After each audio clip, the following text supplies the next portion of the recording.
Welcome everyone to the PUBG Mobile Pro League for Africa. This is Spring 2023 and we have just started our first last week. First last week? That doesn't make sense, but ultimately we have seen a lot of action yesterday and we're already into day number 2 where we expect a lot more action to continue. My name is Proxy. I'm joined here with Crowns, first time casting with the man, and we've already had such a treat worth of games. Yeah, I feel like these teams were like, you know what, let us make you guys have like an entire blast the instance you start. And what better way to do it than on the final phase of the PUBG Mobile Pro League?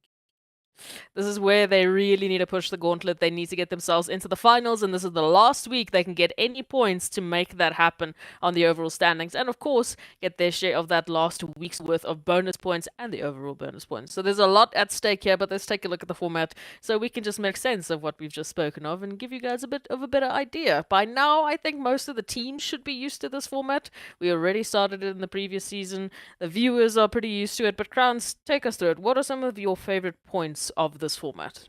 Well, my favorite point is the fact that there's no super weekend. You know, there's no lucky getting into that finals. You have to work hard to make it into the finals. And I think that is one very big thing that we're beginning to see. Top 16 teams would advance to the finals, which is something that, we know it's bound to happen. But how they're going to do it is what we really, love to see. And then that head starts that they get based off of their league performance heading into the finals is something I'm keeping my eye off. And, when the finals is done, we want to know what top teams would be going towards that PMPL regional championships. Absolutely. And before we get that, we obviously do need to go through this week's proceedings and see who's going to be our 12 teams to get themselves into Vikendi for some of those fantastic Vikendi challenges. But we've talked about the format. We've talked about these bonus points, and how do you get these bonus points? How do you get yourself into a position where you can actually go into the finals? That is, of course, by utilizing the point system, which has already gone through a change for this year's worth of proceedings. PUBG Mobile was already on that trend with a very aggressive meta coming forward, and now the point system change right on top of it has just solidified these teams need to be aggressive. These teams need to start engagements. So, Crowns, take us through the point system. Point system not going to be the best, but we love it. Actually, not going to be the best in terms of trying to camp to win, but it is the best when it comes to showing us how aggressive and how much you know how to play this game. This is a well balanced point system where we got 10 points for first place, trickles down to 6 points for finishing in second place.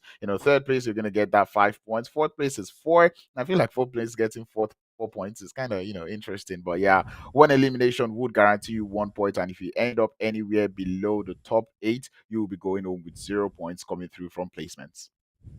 And of course, those eliminations have made their marker. These teams have been aggressive. These teams have been picking up majority of their points through eliminations because, as you said, camping out just isn't the same anymore. You really can't capitalize or just focus on only placements. And that's been the trend for a while, but now we've just shut it down completely. And so far, from what we've seen, the teams have done pretty well at adapting to these more aggressive plays. We've also seen some really cheeky teams like Wave Esports stealing away those winner-winner chicken dinners at the last possible second to secure them as many points as possible, as they might be a team that might not be as aggressive, so they have to find points in other ways. But of course, we've also mentioned something about these bonus points. Taking points into the finals? What's that about?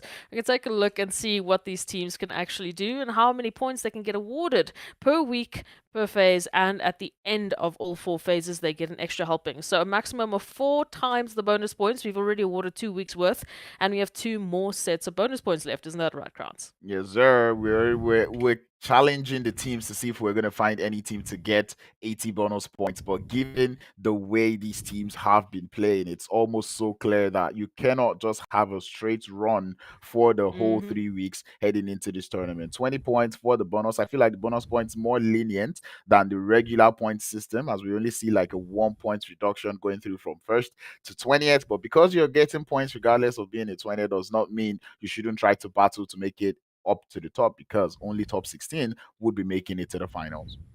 Yeah, none of these teams want a participation award. They definitely don't just want 1 point for a whole week's worth of trouble. They want a gun for that top 20. And I agree with you. We set the challenge at the beginning of PMPL Africa. Are we going to see a back to back winner with regards to the bonus points? Are we going to finally see one team dominating more than 1 week's worth of the charts? And so far, that hasn't really been a possibility. Triple Esports taking the first week, Titans taking the second week. And this week already, we have a bit of a question mark as to who's going to be the first team to lead right up to the top of the standings. But of course, bonus points done and dusted. Why are we here? Why are these teams here? There is something at stake here, and what is it? The prize pool for these teams has been set, and they are fighting for that prize of that extra bit of cash in the pocket, as well as the opportunities that lead after PMPL Africa. So let's go take a look first at that prize pool and see what these teams are fighting for.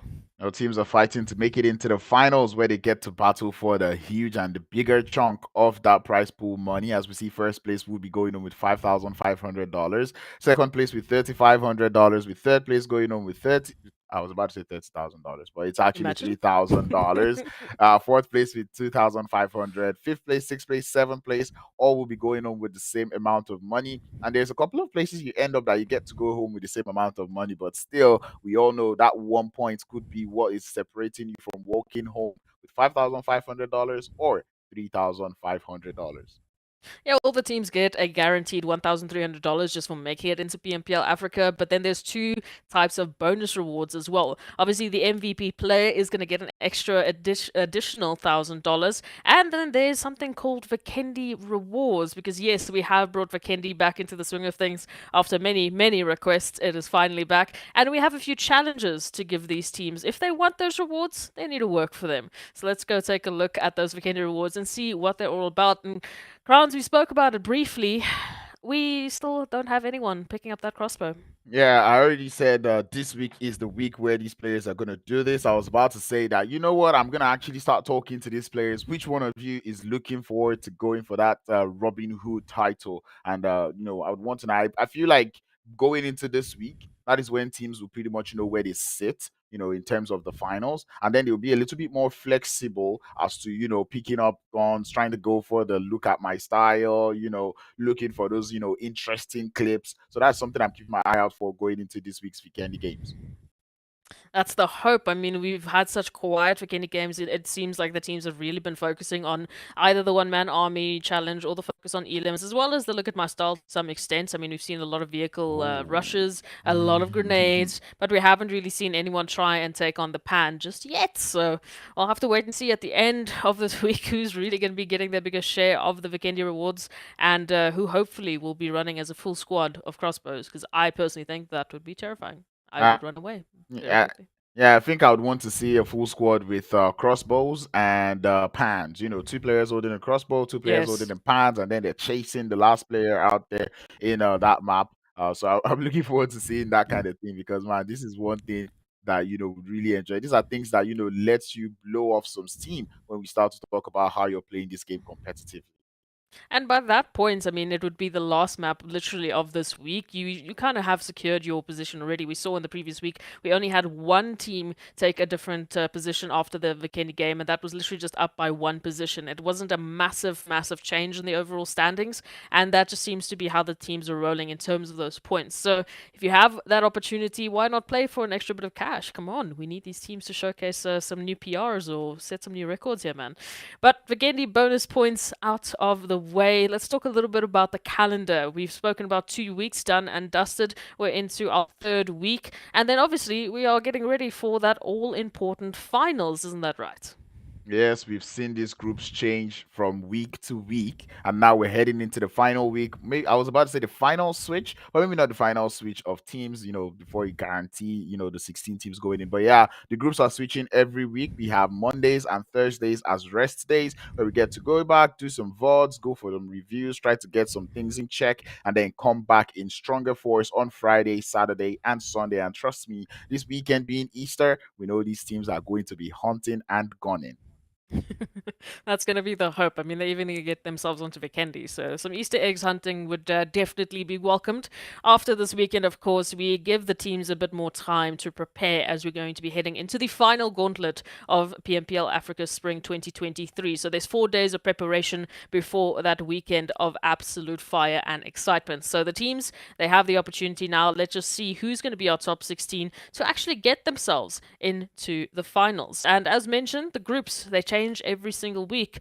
From week to week, we try and put these teams to the test. Some teams have an opportunity to stay in their group, but it does ultimately mean the next week they are not going to be that comfortable. So, with the maps changing, with the groups changing, these teams don't really get to work with the same schedule. They don't get to get used to the same schedule or the same players that they're always going to be going up against. So let's go take a look at those groups and what they're looking like for this week. Yeah, we've already been seeing the changes coming through. Mo Esports does seem to be a team that has been enjoying the group split going through for this week. We did see them pulling up good performances yesterday. But anyway, Raad, Vista Gaming, and Titan Gaming, those will be the first 4 teams in Group A. We'll move over to Group B, where we've got Argold and TIMEOut Esports, Triple Esports, Blackjack Esports. In Group C, we've got the Vampires, the World of Battle, Greedy4Kills, URUS Esports, all in the same group. Group D, we've got the Mind Weapon, RUKH Esports, Smash Team, and Black Hand with Group E. Group E, my goodness. Holding Wave Esports, TEAMLAG, Virtual Gaming Squad, and CRYPTICS. It was bound to happen at some point, right? You have to Yeah. you have to mess up some way, get it out of your system. But this is what the groups are looking like, and yes, we had quite a few surprising performances. Mo Esports stepping up yesterday, it was something that you and I definitely weren't expecting, but we welcomed it. It was so good to see them really just change up their playstyle completely and show a little bit more aggressive energy, which we do love to see from teams that have had a bit of a tougher time. I mean, this is really the point where they need to put on their absolute best performances and get as many points as they possibly can. And in terms of some of the other teams, Black Hand coming back yesterday as well, alongside Vista Gaming, really topping the charts. Those two are seemingly fighting for the top slot in this week. Whether or not that's going to be the same today as we head into the games, and whether or not other teams will be trying to fight for their potential top slot energy. But we'll see it. These teams have definitely been bringing the action. What are some of your favorite teams that have really stepped up this week? Now, for this week, definitely Mo Esports would be one. Vista Gaming would be another team. Wave Esports, I wouldn't even say they've surprised me, or because they've pretty much been doing the same thing that we've known them to do going through from the first phase. But then I've just got to say, this week, going into today's games, actually, I think Titan Gaming are going to come back on their foot because, like I said, Titan Gaming is not a team that wants to sit back and start to lose some points. Yeah, we were speaking about it yesterday. It felt weird to see them so quiet, so reserved. Whether or not it's, again, because they're doing something different or because the teams are doing something different, they will only know that answer themselves. But they can disprove that by making sure that today they put on their best performances and bring some good points home, because it's been a bit bare in the Titan camp. It's been a bit quiet. I don't like it. It's weird. But we've spoken a little bit about these fantastic teams. We also need to take a look at some of our fantastic sponsors that have been bringing us these opportunities time in and time out. Ultimately, none of this would be possible without Monster Energy, our official energy drink sponsor, who has been making sure these teams are well energized, ready to bring through the best possible PUBG mobile action. And yeah, I mean, big shout out to Monster Energy. Thank you so much. All right. We've spoken a little bit about all the formalities, but now we need to get into this week. We need to see what day one's performance was like and how those overall standings are looking like. Yeah, we really want to see that one because Ah, in fact, we saw it closing yesterday, but I feel like it's just going to be very refreshing to see it again, and that is because of the teams that I have sitting on the top. With the idea of Mo Esports currently sitting, in sixth position, this is something that I like going into today's game. But before we trickle down to sixth position, we've got to talk about who's in first position. Vista Gaming pulling up with maximum consistency yesterday. Black Hand not quite letting them run away with it as they followed closely behind. And I was saying this yesterday. One elimination point is what makes Black Hand be in second position now and not in first position. Yeah, they had some tough games towards the end of yesterday with the zone really just not working with them, or multiple teams trying to fight them off. And Vista hasn't really had that smashing performance that we've had sit here with our jaw drops thinking, wow, who is this team? Where all of a sudden are they coming from? They've just been extremely consistent every single game, making sure that they're getting themselves into the top five with whatever points and eliminations they can find, and that's really and truly made the difference, as opposed to Black Hand, who picked up 2 winner chicken dinners yesterday. So it's a bit of a difference in style, but you can see so close on the overalls. I mean, they might as well just be twinning it. Looking at some of the rest of the teams, TEAMLAG, also such a surprising team to see on this side of things, and I'm hoping that's going to be a continuation for them. They've had some tough times, but they were just so much more consistent and more confident yesterday. Yeah, and one thing I'm just going to point out for Team Lag is you cannot keep relying on that one pop-off game because it works at the early phases. But come day 3, day 4, one pop-off game is most likely not going to save you or skyrocket you into that top 8 position. So I would really like to see TEAMLAG start to put up some more performances. RUKH Esports is also another team that I'd like to see put up performance. And I'm saying this because going into the first week, RUKH Esports were putting better averages up on board, right? I'm talking about average points they're getting per game. You know, we're seeing somewhere close to 8 or 9 points per game. But going into the rest of the phases, we've not really seen that RUKH Esports that we saw in week 1. Yeah, they've been a bit quiet, and it's a bit bizarre to see because we were starting to compare them to the likes of, you know, your Triple Esports, your CRYPTICS, thinking that they're going to be the next big thing to take PMPL Africa and to take the top slots, but then it fell short just towards the end of that first weekend. So we'll see if they can get their momentum back. As we take a look at page 2, we know that we finished off 8th position with 25 points. So that's going to be the entryway going into the first game to try and get yourself onto the first page. But there are only 1 point behind. As we trickle all the way down to 16th position, we can see 12 points sitting as they keep there for the second page. And on this side, I mean, Blackjack Esports, Triple Esports, Titans, so close in contention, only 3 points difference between those 3 teams. It's pretty bizarre to look at the statistics from the previous weeks to see these 3 grouped together. Yeah, you know, it's almost like of all the teams to see on this page, why is Titan and Triple Esports here? But at the end of the day, I keep saying it, do not fret, do not get too scared. We're still on the first day of this phase, which means there's still a whole lot of changes that could come through. So yeah, seeing Titan and Triple Esports here, I'm not really concerned at the moment. I'm still chill. Depending on how they play today, then I'll know if I'm going to turn up panic mode or I'm going to keep that dial down. We'll have to wait and see what today's games are going to hold. We can take a look at the last page. Obviously, things are going to be looking a little bit more dire because we've only had 4 matches per group. So every team has only had those 4 opportunities to get some points. And you mentioned it yesterday, Virtual Gaming somehow, some way managing to at least not be in last place. They somehow, some way picked up those 4 points just in the nick of time. But ultimately, everyone on this side of things is going to be looking to turn up the heat today. Yeah, I really hope they're able to crank up that dial, get themselves, you know, all of these points that they need going into the games today. And that is one thing that, you know, all of these teams would never would never seem to not, do. So we've set the stage for this week. That was day 1's performance, and we know going into today, there's a few more opportunities for these teams, especially if they do like the idea of Miramar, because we have a very Miramar heavy day, as we can take a look at the map schedule to see what sort of gauntlet these teams are going to be running through. Now, in terms of the points, in terms of the opportunities that are still there, I would say that the gaps between teams is not too big. I mean, it's definitely easily achievable if you can bring in some consistency here. So with this map pool, do you think it's doable for all of these teams to bring in some good points, Crowns? Yeah, you know, I always say this on all the Miramar heavy days that this is a Titan day, right? This is a day for the Titans to start to show what they are made of, you know, and to an extent, I'm looking forward to seeing Titan actually pull up these games. They wouldn't be present for the final Miramar game of the day because, as we know, as we go through all the maps, we're going to be excluding one of the groups, making them sit out for the map as we start over in Miramar. Group E sits out. Going into Sanhok, Group D will sit out. Going into Miramar again, Group C would sit out. In match 4, Group B would sit out of Erangel, the only one for the day. And then going into map 5, we're going to be seeing Group A sit out of that one. Yeah, so teams in Group B and D, they are lucky they get all 3 of their helpings worth of Miramar. So I really hope they like Miramar because they're going to have to deal with a lot of that today, especially for teams. I mean, like as you've mentioned, Titans or CRYPTICS, we know they normally do bring in some fantastic performances. But now we're going to be looking at the likes of Black Hand, RUKH Esports, Blackjack, Triple. They have 3 helpings worth of Miramar, 3 opportunities that if that really is the map for them, then here it is. This is the day to gun it and get as many points as possible. Yeah, I'm really looking forward to Blackjack Esports. We've already identified that they're one of those teams that are very good on the map of Miramar. We were saying it yesterday, we just want to see them close out the games more. So that's something we're keeping our eye out for. Now that they have the opportunity to play on the maps of Miramar, I'm pretty sure they would want to put that to the use. And given that one of the Miramars, they wouldn't have Titan Gaming, you know, interrupting them, I think they should be good for a chicken dinner at least today.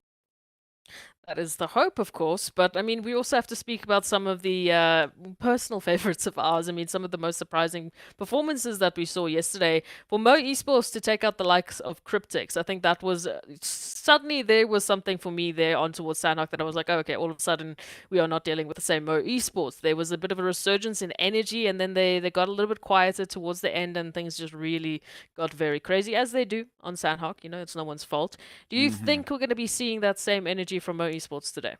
I think one thing that Mo Esports did yesterday that I really liked was the fact that they played as a team, right? They played more condensed, which was something we complained about in the first 2 weeks. Like they played two split apart. It's almost like they're a team, but they're not a team. So seeing the way they played yesterday, they played like a team. I'm pretty sure they've seen that this is what works for us, and I'm pretty sure they will continue to do that today. So that being said, I'm keeping my fingers crossed that Mo Esports are able to, use that. And I hope they decide to not start going on splits today. Stay condensed, and I think Mo Esports will continue to show us better gameplay, as we go through the week. I get excited if I start to see them towards the later phases because then I feel like all of a sudden there's a difference. There's something that's going to be changing here, and then the same can go, I guess, there for Vista and Black Hand. For Black Hand, they obviously, as we said, they had a little bit more flashy performances. They would pick up those winner chicken dinners with some great elimination points. And for Vista, it's a little bit of the opposite. They were just focusing on getting themselves into top 5 placements with whatever eliminations they can grab along the way, and then the placements naturally are also secured. So that change in strategy is going to be interesting to see how that's going to pan out today if they continue those performances. Who's really going to start capitalizing and start to build up a lead? Because we know now it's only 1 point. 1 point is nothing. That's going to happen just like that. So do you think that we're going to be suddenly seeing a resurgence of the more aggressive, more flashy style of Blackhand making it to the top? Or do you think consistency for Vista Gaming is going to be ultimately what wins the race in the end? Consistency for Vista Gaming is one thing I would love to see. But one thing I know is that every other team in this lobby were able to watch Vista Gaming yesterday, and they saw that, you know what, we think we just gave these guys a little too much space to work with. Because Vista Gaming had so much space to work with in every single game that they played, and they capitalized so well on that. So I think many of the teams will start to look at those positions that Vista Gaming were able to hold perfectly yesterday, and then they'll be like, you know what, we'll start to play this position, thereby making things a little harder for Vista Gaming. So I think today it's going to be a test of Vista Gaming's, prowess and how well they can ward off and clear up the space for themselves. It's going to be very interesting to see. Again, like you said, if they're going to be allowed to bring in the same style of play that they did yesterday. As with teams, they've had to change things up left, right, and center. We've seen drop sites yesterday also being thrown into a bit of the trash can because the flight Mm-hmm. zone just wasn't working with them. I mean, we had eastern flight paths going to western zones, north to south. It was wild. Ultimately, these teams were really put to the test, and a lot of vehicle action, not a lot of opportunity to get those early engagements, other than that first wrangle of the day. So, speaking of that first wrangle of the day, we had a very wildly aggressive wrangle, and now we're going to be heading over to Miramar. A lot more space to deal with. Crowns, give it to me. What are you feeling like for these predictions? Predictions for the first Miramar game of the day. I'm gonna say greedy, right? I want to see if greedy for kills show us that Miramar prowess that we've seen for them from them. So I'm gonna keep my eye out on greedy as they go into this game. Maybe second place for Blackjack Esports because they always inch closely to that one. And I feel like this is no longer a prediction, right? This is more like a norm now. Titan Gaming will definitely frag out in this Miramar game. Well, you would say that that's a confirmation, but yesterday we had them go 3 maps where there was just nothing. Yeah, but Literally then it no wasn't points Miramar. added to the tally. Yes, It but was there just was that one Erangels and Miramar. Sanhoks and one Miramar. They had 3 maps, 3 different maps, and the same result. It was bizarre. Again, a situation where we throw away our statistics. I mean, it's like we were looking at a completely different team. Mhm. I want to see some consistency coming through today. I mean, Titans surely are going to be changing things up and fighting for those bonus points. Yeah, I'm pretty sure they will be. And like I said, yesterday and every other day, right, we would always see Titans do well in that first Miramar game of the day, right? Hence why I Mm. feel a little bit confident. Yesterday, they only got 0 points on Miramar in the second Miramar game of the day.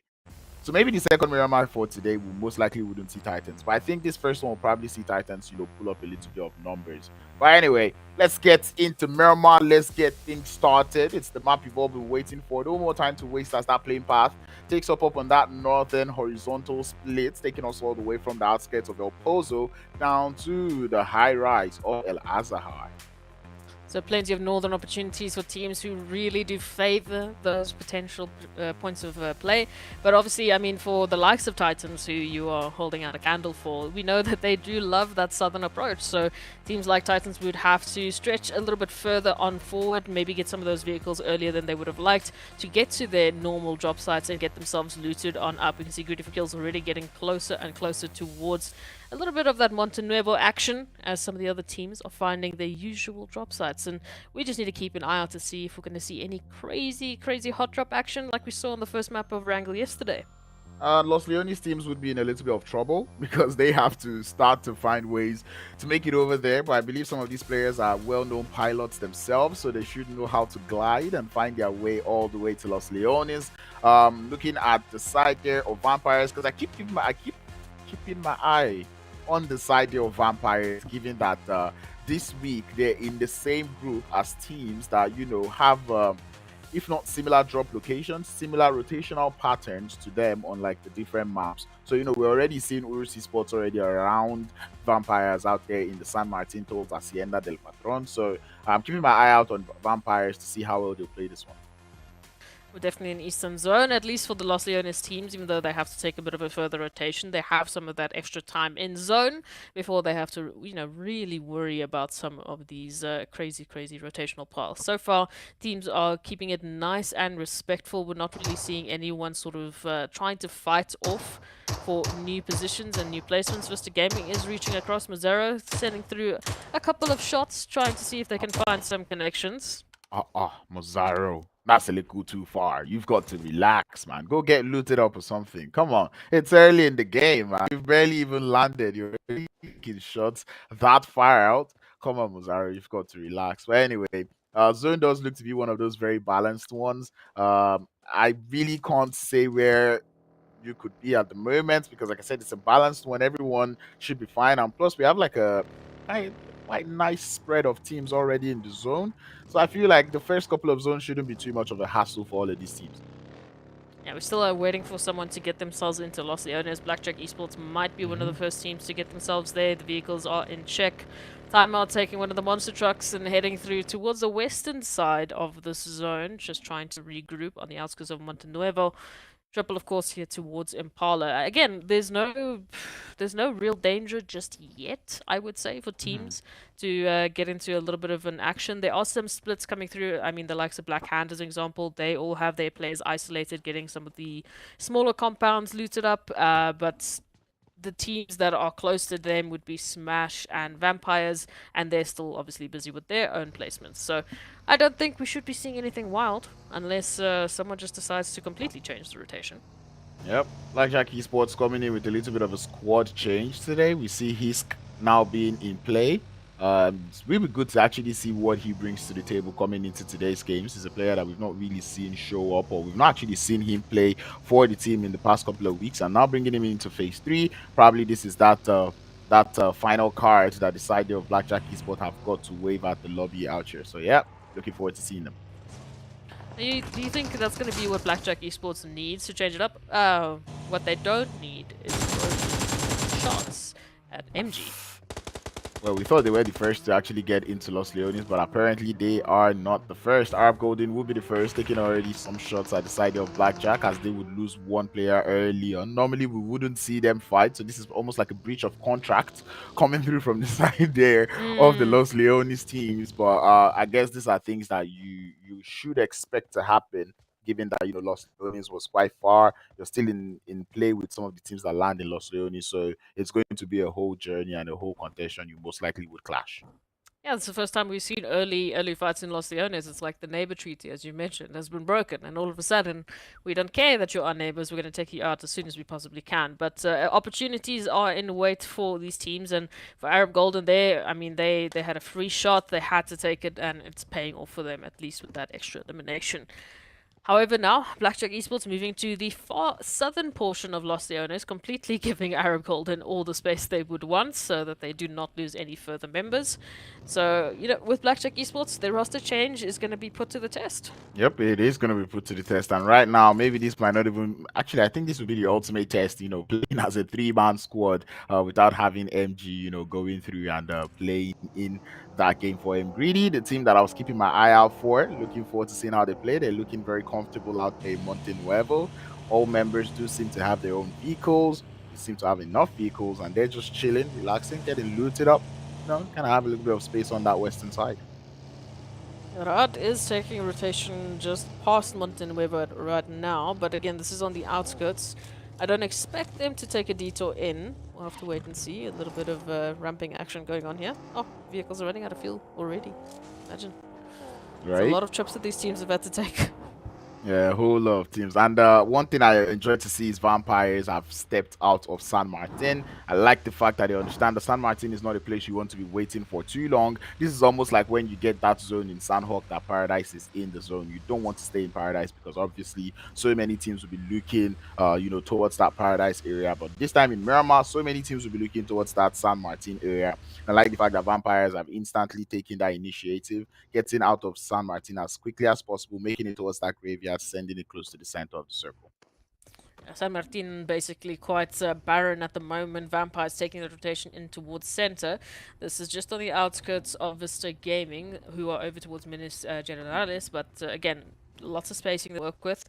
Just curious about where they're gonna where they're gonna end up. If they're gonna go all the way south to Los Leones, or if they're just gonna maybe relax around graveyards and make that the point of entry for the time being as we wait for that zone to start closing on out. A lot of teams still very spread apart. Smash Esports still running with a 1-3 split. Black Hand doing the exact same. Triple Esports doing the exact same. Everyone looking for information as to where everyone is hiding, where they can potentially pick up some of those early eliminations.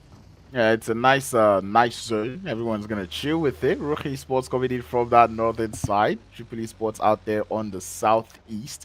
Still holding a split. Two players in the circle. Two players still outside trying to get looted up. The Mind Weapon also looking quite nice on that eastern edge as they're holding it up on the north of Minas Generalis. Or make that the east. Anyway, they're chilling around that area. URUS Sports already making their exit from Hacienda del Patron. Timeout still looking to be very close to the side of Rad out there on that southwestern side. So these are places that are potential, skirmishes that we're expecting in the circle. For timeout, if they were to take a skirmish here, you can see they're running that 2-2 split. So Rad has a potential of actually isolating those two players, taking them out once at a time. But it looks like they will rather opt for a central location, already taking rotation in, maybe leaving one or two teams, or one or two players rather, just to get some information. San Martin is going to be a little bit of that focus point here for the new zone alongside Power Grid. And so there is a massive opportunity now for teams who have set themselves up earlier. Vampires, they just moved out of San Martin. And now they have to think twice. Do they double back? Do they just chill it out in graveyard? Nah, just let it go. Let it go. Like if this were to be happening, the instance is shifted, no problem. But there is actually, I feel like it's understandable if the IGL is like, you know what, there is actually a huge chance that there is already a team on the heels of San Martin, so most likely you do not want to head back into that position. So it's a respectable play if they do not move and if they continue staying there. Mo Esports automatically sent to the center of the next circle, which I'm almost scared for them.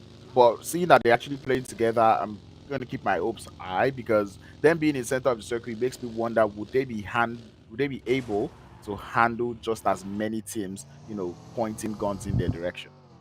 That's going to be the question, right? Smash Esports, they have just managed to get themselves to the outskirts of the zone. We saw Titans having to take quite a long rotation through from Montenegro out into the blue, but they've also just crossed the finish line. Now needing to find some real estate to work with here. And this western portion of the zone is starting to look a little bit stacked, I would say. Smash in the vicinity, Ra'ad in the vicinity, Titans in the vicinity. Those are three teams that all are looking for some good points into this week. So definitely teams to keep an eye out. And as we mentioned, Vampires still just waiting around on Vampires, on Graveyard rather. And they have the zone, they have the opportunity to chill it out. I'm currently looking at RUKH Esports as they've decided to go towards that northeastern rotation rather than the straight up north rotation would see. They have jammed with the side there of the mind weapon, and it does look like the mind weapon are on a Ooh. disadvantage as they would lose two to get things started. RUKH Esports, this is definitely a planned rotation, and you can already tell that this is intentional. This is something that I really like to see, the intentional plays coming through from all of these teams. Yeah, keeping an eye out. By now, there are so many VOD reviews, these teams can lock it down. If there's a target they are looking for, they can easily find that rotation in. And now the mind weapon reduced down to only one, as longevity needs to be at the forefront of their mind. Getting out of the situation is going to have to be the play here, unfortunately, for the mind weapon. We'll see if maybe solos can bring in some crazy action, but RUKH Esports just happy to be the cleanup crew and get some of those eliminations in the pocket ready for this next phase. And the rotation that they're going to be taking in, obviously they've got a beautiful line of sight onto the likes of VISTA. If they head a bit more towards the north, they're going to be finding URUS. So we'll be curious to see where they ultimately end up in the zone.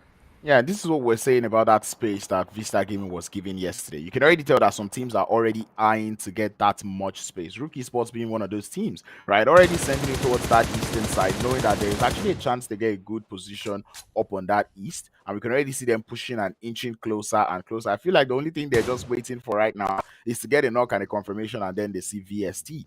So they know once they take out VST, they probably have the rest of the east to themselves. Would be pretty interesting if they do find that opportunity here. Ra'ad taking that 1-3 split. This is right alongside Titans, and Titans have managed to pick up at least one elimination. So already they've changed things up. They're starting to get a little bit more energy than what we saw yesterday. We'll have to wait and see if that is going to continue. They do have plenty of opportunity, plenty of plethora of teams around them. Ra'ad in front, Smash just behind. So for now, it just seems like they're going to be applying some pressure onto Ra'ad, getting a bit more information. But B6, happy to do this all as a solo at this point. At this point, I'm getting surprised as to why Ra'ad is still trying to get to the top of that hill, knowing fully well that there's someone shooting at you, right? Because that player, Hazem, who was trying to get up, right, did get shot at on his way up. So I'm kind of surprised as to why the rest of the teams also decided to start going up there. But anyway, trouble out here in Picado, as we've got Blackjack, Timeout, and the World of Battle all relaxing here on that southern side of the circle. Picado is not a team that can actually accommodate three teams without fighting. So I'm really looking forward to seeing who takes that first step. Already an opportunity over towards Vista.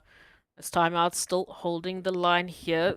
This is looking absolutely stacked. Three teams within the vicinity looking for opportunities here to hold on. Blackjack Esports also in an opportunity. But now we have to turn our attention to Vampires. They have some intruders over towards the graveyard, and all of a sudden they need to greet their guests. Yes, sir, and they will be welcoming them with a grenade as one player would fall for Vampires Esports. It's going to be Yazan. Now, BSK trying to see if he can hold up. Ninja having a very nice angle on the top of the roof. He's going to lose his focus and he would fall. The side there of Vista already looking to get things started. And this is the aggressive prowess we actually want to see from Vista Gaming. Do not relax on this one. Continue up on the push. BSK will get traded on. And the rest of Vampires now getting himself a little glimpse of hope going into this engagement. Oh, just an opportunity there on the horizon. But you see in that little mini map, there's a blue dot that's suddenly heading very fast into Graveyard. Yeah, that is Triple Esports, and they are looking for the third-party opportunities. So all of a sudden, this contention, it needs to close up real fast. Yeah, and I feel like Vista Gaming once again are already wasting a little bit of time. They're not, pushing this one as aggressive as they should right now. Vampire is able to grab all revives back up as Ninja now. That revive is being processed. Triple Esports are here for the third party, and Mozaro would feel that one as he's going to be the first man to go down. Abud is going to find the return knock up onto Old Boy, trying to even out the tides here, trying to prevent the third party. And I think right now, Vista Gaming now, they're taking two fights. It's most likely is it more than they can chew.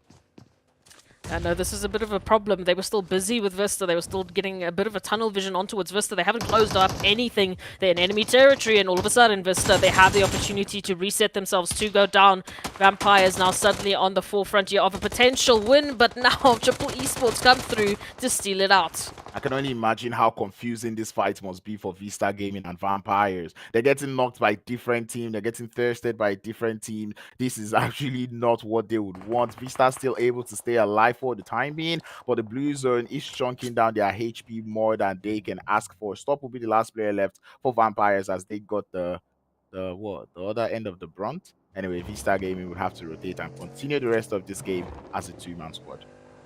And now, unfortunately, it's that danger. You need to rotate out of the blue, get into safety. But look at this. Triple Esports waiting, ready. They definitely have enough bullets to try and take out this crossfire. But it will depend on if they can get those shots landed. So for now, it looks like Vista have just managed to get out. Unfortunately, can't say the same for Vampires. They do bow out as the first team with the Mind Weapon, joining them as the second. But oh, look at this rotation. Not right up into Mo territory. No, please. Well, it does look like Mo Esports are willing to receive this visitor. Shots would be going out towards the position there of Abu, but he would manage to stay alive. This guy would also receive some. The lot of HP gone from that rotation, and it's only a matter of that vehicle explosion to take him out. A lot of utilities now being forced out of the hands there of Vista Gaming as they have to, find themselves a little bit of cover, find a way to make it up to the top of the field. And he takes a couple of shots towards Abu, who would not be able to quite find the knock just yet. Arab Golden is also down on the bottom of that hill as they will be taking the engagements from the side of GREEDYFORKILLS. Mo Esports looking for a rotation just to potentially get those angles on towards Vista. Arab Golden, in the meanwhile, trying to take on GREEDYFORKILL, and so far it is a tough battle already, dropping one member in with that entry. At least a nade is going to be finding Fivo. Follow-ups could be leading to a potential here against Greedy, but they have better positions, and now they are just waiting out for those opportunities. Nades are going to be sent on through. Will they make the connection?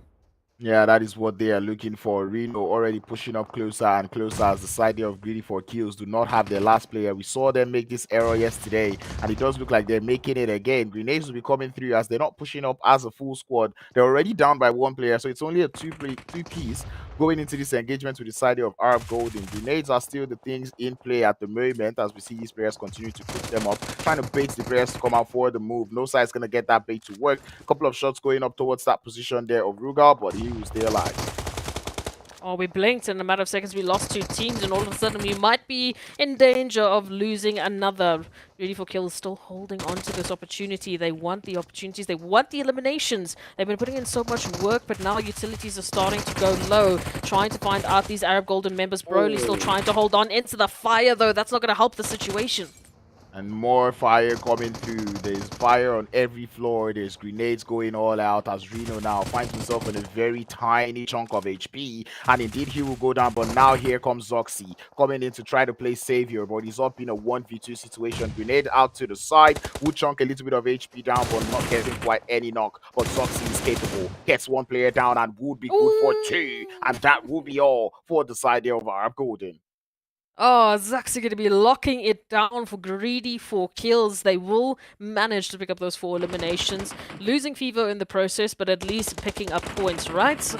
We can't say the same thing here for Vista, though, as they go down to the likes of Mo Esports holding on. But Black Hand, Triple Esports, they have smelt a little bit of blood, and unfortunately, they found each other in that rotation. So before they can even think about taking any fights towards Mo, they need to deal with each other. Yep, and the grenades will be the first things they're using as greetings. 249 in the hand of IC, good means downfall as he will go down to Koa. Koa gets yet another knock and another confirm. I was going to say this. Black Hand, we had RUKH showing up yesterday quite a lot, and I know Koa is not one of those players that would sit down and let that one happen. Absolutely. I mean, RUKH is just going to have to watch from afar, but at least the rest of the team is here to handle it for them. 6 eliminations already on the board here for Black Hand. Followed just behind them, it is GREEDYFORKILLS with their 4-piece.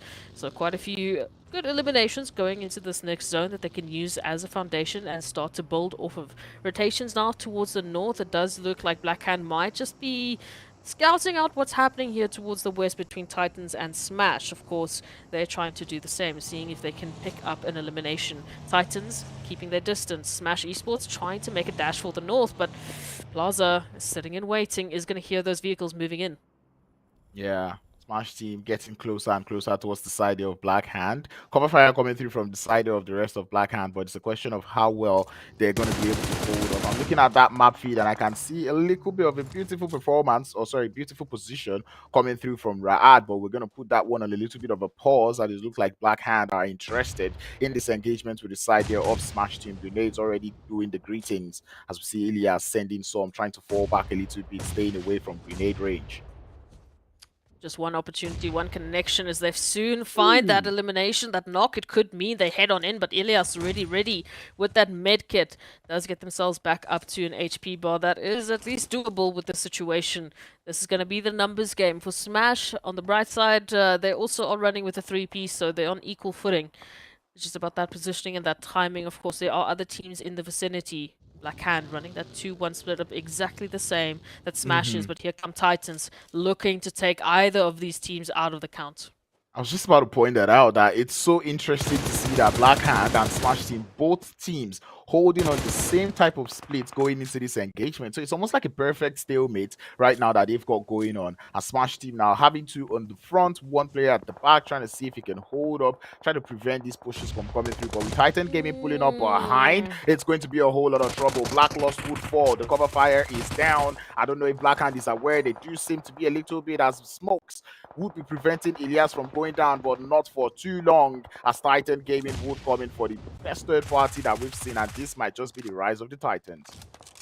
The third party, the stalemate, there it is. It has crashed into a bunch of pieces because Smash just didn't have an opportunity. Black Lost had to deal with the entirety of Smash, and then, yeah, it just didn't work out the way they would have wanted. Black Hand and Titans, though, they have each other in their sights. We can already see one initial knock over towards Plaza. Titans looking for a bit more. And if they do stop Black Hand in their tracks, then they have pretty much the northwestern side all to themselves. Ra'ad with that position towards the north. Very well zoned this. But Mo Esports just on the opposite end, holding some good compounds. So there's going to be two teams that are going to be holding and trying to pick up as many eliminations with these next phases of rotation. I get very scared when I see Moe Sports on the split. They're currently holding the 2-1-1 split. I really hope that plays out well for them on that northeastern edge.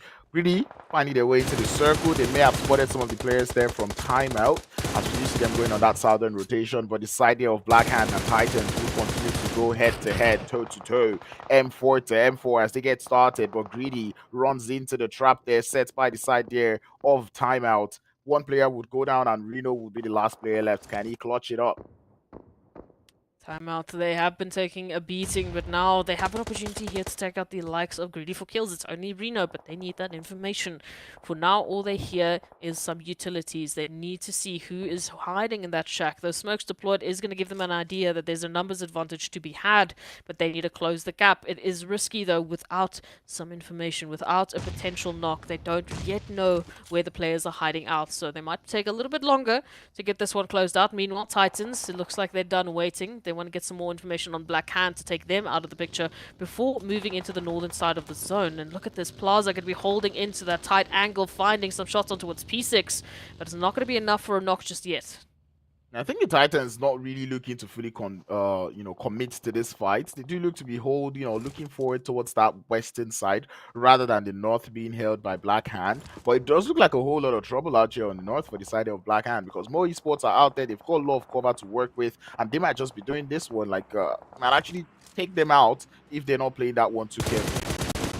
I mean, Mo Esports, they're reaching to the north. They've just reached to the south to take a piece of timeout. They are doing double duty at the moment with that split. So, again, needing to be very careful. If they bite off too much that what they can actually chew, we will actually be seeing them spread a little bit too thinly. We'll see Titans. They've moved on into that western side, holding in a good position into zone. Timeout, slowly but surely. Getting information on towards Mo Esports. They've already taken one of their players. They want some revenge, but these terrain, the angles that they have to deal with, it is really just favoring Mo Esports right now. I'm wondering what the side of Ra'ad are going to do with this much space that they've been awarded so far. They've been kind of isolated on that southwestern side, and I'm looking forward to seeing if they can actually put that into work. A lot of information has been gathered. The world of I was about to say ballers. The world of battle do look to be crawling closely just behind them, just trying to inch closer and closer. But pushing into a compound without an intro knock, I'm pretty sure that's not what the world of battle are looking forward to do. No, and again, it's going to come down to that information. Ra'ad have been left to their own devices for so long. They've been holding onto the space now that I mean, you can take a guess as to where these players are hiding out. And unfortunately, if you take too much time onto one player, you're going to be isolating yourself for the rest. So Ra'ad now trying to take apart Titans might give some information to the world of battle with those shots, with the sound signals that they can work with. Maybe they can start to pick apart how Ra'ad are currently holding their setup. Or Esports still able to hold up as a full squad. You have one player knocked down, but they have compounds and cover to work with. Titan have to make a long rotation into that western side of the circle. It's going to be a little bit of a task as the world of battle looking to draw closer towards the side of Raad. Smokes is going to give away the position, and now Raad, they are aware. But how this push is going to happen with this position coming through from Hazem is going to be a little bit of a task coming through from the side of Raad. And tunnel vision coming through from Raad would allow Titans to make a very safe rotation into the zone. Like this, the world of battle. They've been trying to find a shot on towards Ra'ad, but Ra'ad just keeps locking them down. Every time they try and make some moves, deploy some smokes, get a bit of a shift, all of a sudden Ra'ad are ready. Now there is at least one member, two members, make that none, as there's a double coming through from Hazem. Only one more opportunity, and that will be it there for the world of battle. As it ends for the world of battle, it's almost looking like the end for the Titans, as Timeout would be sending some grenades towards their location. Smokes would be providing a little bit of cover as more blind nades will continue to fly. Abdallah loses a whole lot of HP. Same thing can be said about Mido as it comes in for the thirst. Now they are aware. Shots through the smoke. It does look like more shots will be coming in through as Mido would fall. Abdullah now has to form up a little bit closer, but he's got to admire the spray through the smoke coming through from the side of Titans, and they're able to ward off timeout. They're buying themselves a whole lot of time, and this is the Titans that we want to see.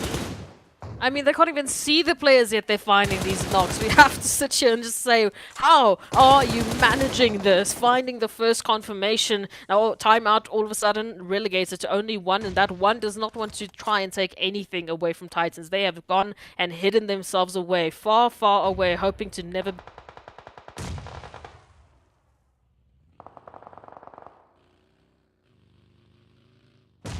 Man, in a fight where you needed more grenades, the side of timeout decided to go for a push, and Titan Gaming just kept on spraying through the smoke. They spray and pray.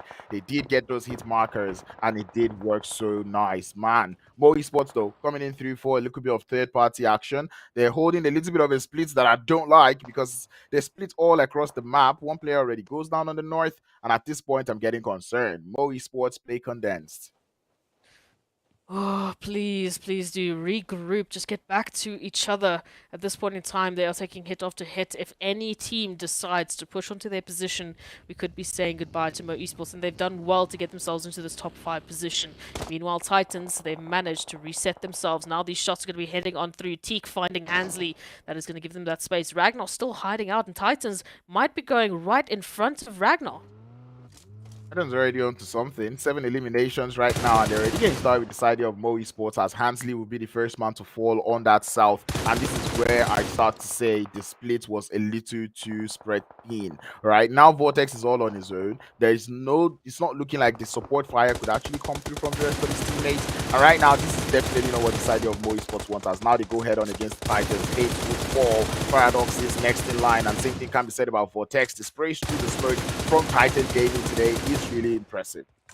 I don't know what you want to call it, but it is just wild to see Titans finding players that they literally cannot even see. Still worried about what Ragnar has in store for Titans. It's just sitting right behind them. Just so tempting to at any point step in and potentially find elimination. But you can see that blue zone moving on in. Ragnar going to have to move on forward. Titans now trying to push on into Mo Esports. Mo Esports did get obliterated by 2 different teams, and that's what happens when you're holding too much of a split. Right out there on the north, able to clear out the side of Black Hand and Mo Esports. 7 eliminations already up to the main. Titan holding up on 11. Now, as they get that elimination onto the side there of timeout, it's now a 3, actually make that a 4v2. Rad with the numbers advantage, all in vehicles, or make that one player in vehicle going towards that position. They know that they have that numbers advantage and they're sending it towards the Titans, but they have to be careful. Airdrop would be what Rad would be using as a little piece of cover, as we have no more zone. The next zone is going to start to close. Open fields here, vehicles, rocks, whatever you can find as cover right now will do you some good. Titans running a 2v4 split. They're looking to isolate those players already, doing a good amount of damage onto it again, but they still have quite a long way to go. Rad now, they've realized that they have to play this a little slowly, because this team they're going up against is not quite one of those small ones, not any out team. As we can see, one not coming through. Now it's a 3v1. They know where the last player there is. Stick will take a lot of damage, and that man, it's only a matter of time. Grenades are being prepped towards his location. One would land, and one would do it. A winner chicken dinner up onto the side here of RUKH, and that is something that they really need at this time of the phase. They were very close to actually tying up their placement points, or total points rather, in the end there. But I think RUKH just edged forward above Titans, I think with about 2 points. We'll have to wait for the match rankings to see what happened. But ultimately, very good showing from RUKH and Titans to pick up a lot more pacing into the second day of this last week. Titans, as we said, we were worried about them yesterday. Good to see them back in their usual form today, picking up some good amount of points. And hopefully, this is not going to be the end that we speak of Titans. We want to see everyone challenging themselves and pushing their limits right until the end. Yeah, I mean, this is the first game of the day. First Miramar, we've seen Titan do what they want to say. At least this time, they do not deny the statistics, right? First Miramar of the day, they do well. So now it's a question of the remaining games of the day. Are they going to do well, or are they going to go on that decline like we saw them do yesterday? RUKH, I'm glad that they decided to go out of that compound, because them spreading their wings is what eventually made them get up to 7 eliminations in that game. They could have gotten more, but they decided to stay in that compound a little too long. But still, a chicken dinner with 7 eliminations, I cannot complain. Yeah, you can't complain with the numbers that they kept as well. I mean, the fact that they stayed so quiet meant that they didn't really take all those engagements, meant that they didn't really lose any players. So towards the end, they had a very well numbered based item. I mean, 4-2. Take your pick. Obviously, you're going to be heading towards that team with 4 players. So really good opportunity here for RUKH to step up and hopefully to keep stepping. As you said, you know, with Titans, we had that decline towards the later matches where they started to get very quiet. So they obviously did enough to get themselves onto the second page of the overall standings, but we don't want that to end just here. And let's just take a recap because it was just too good to see.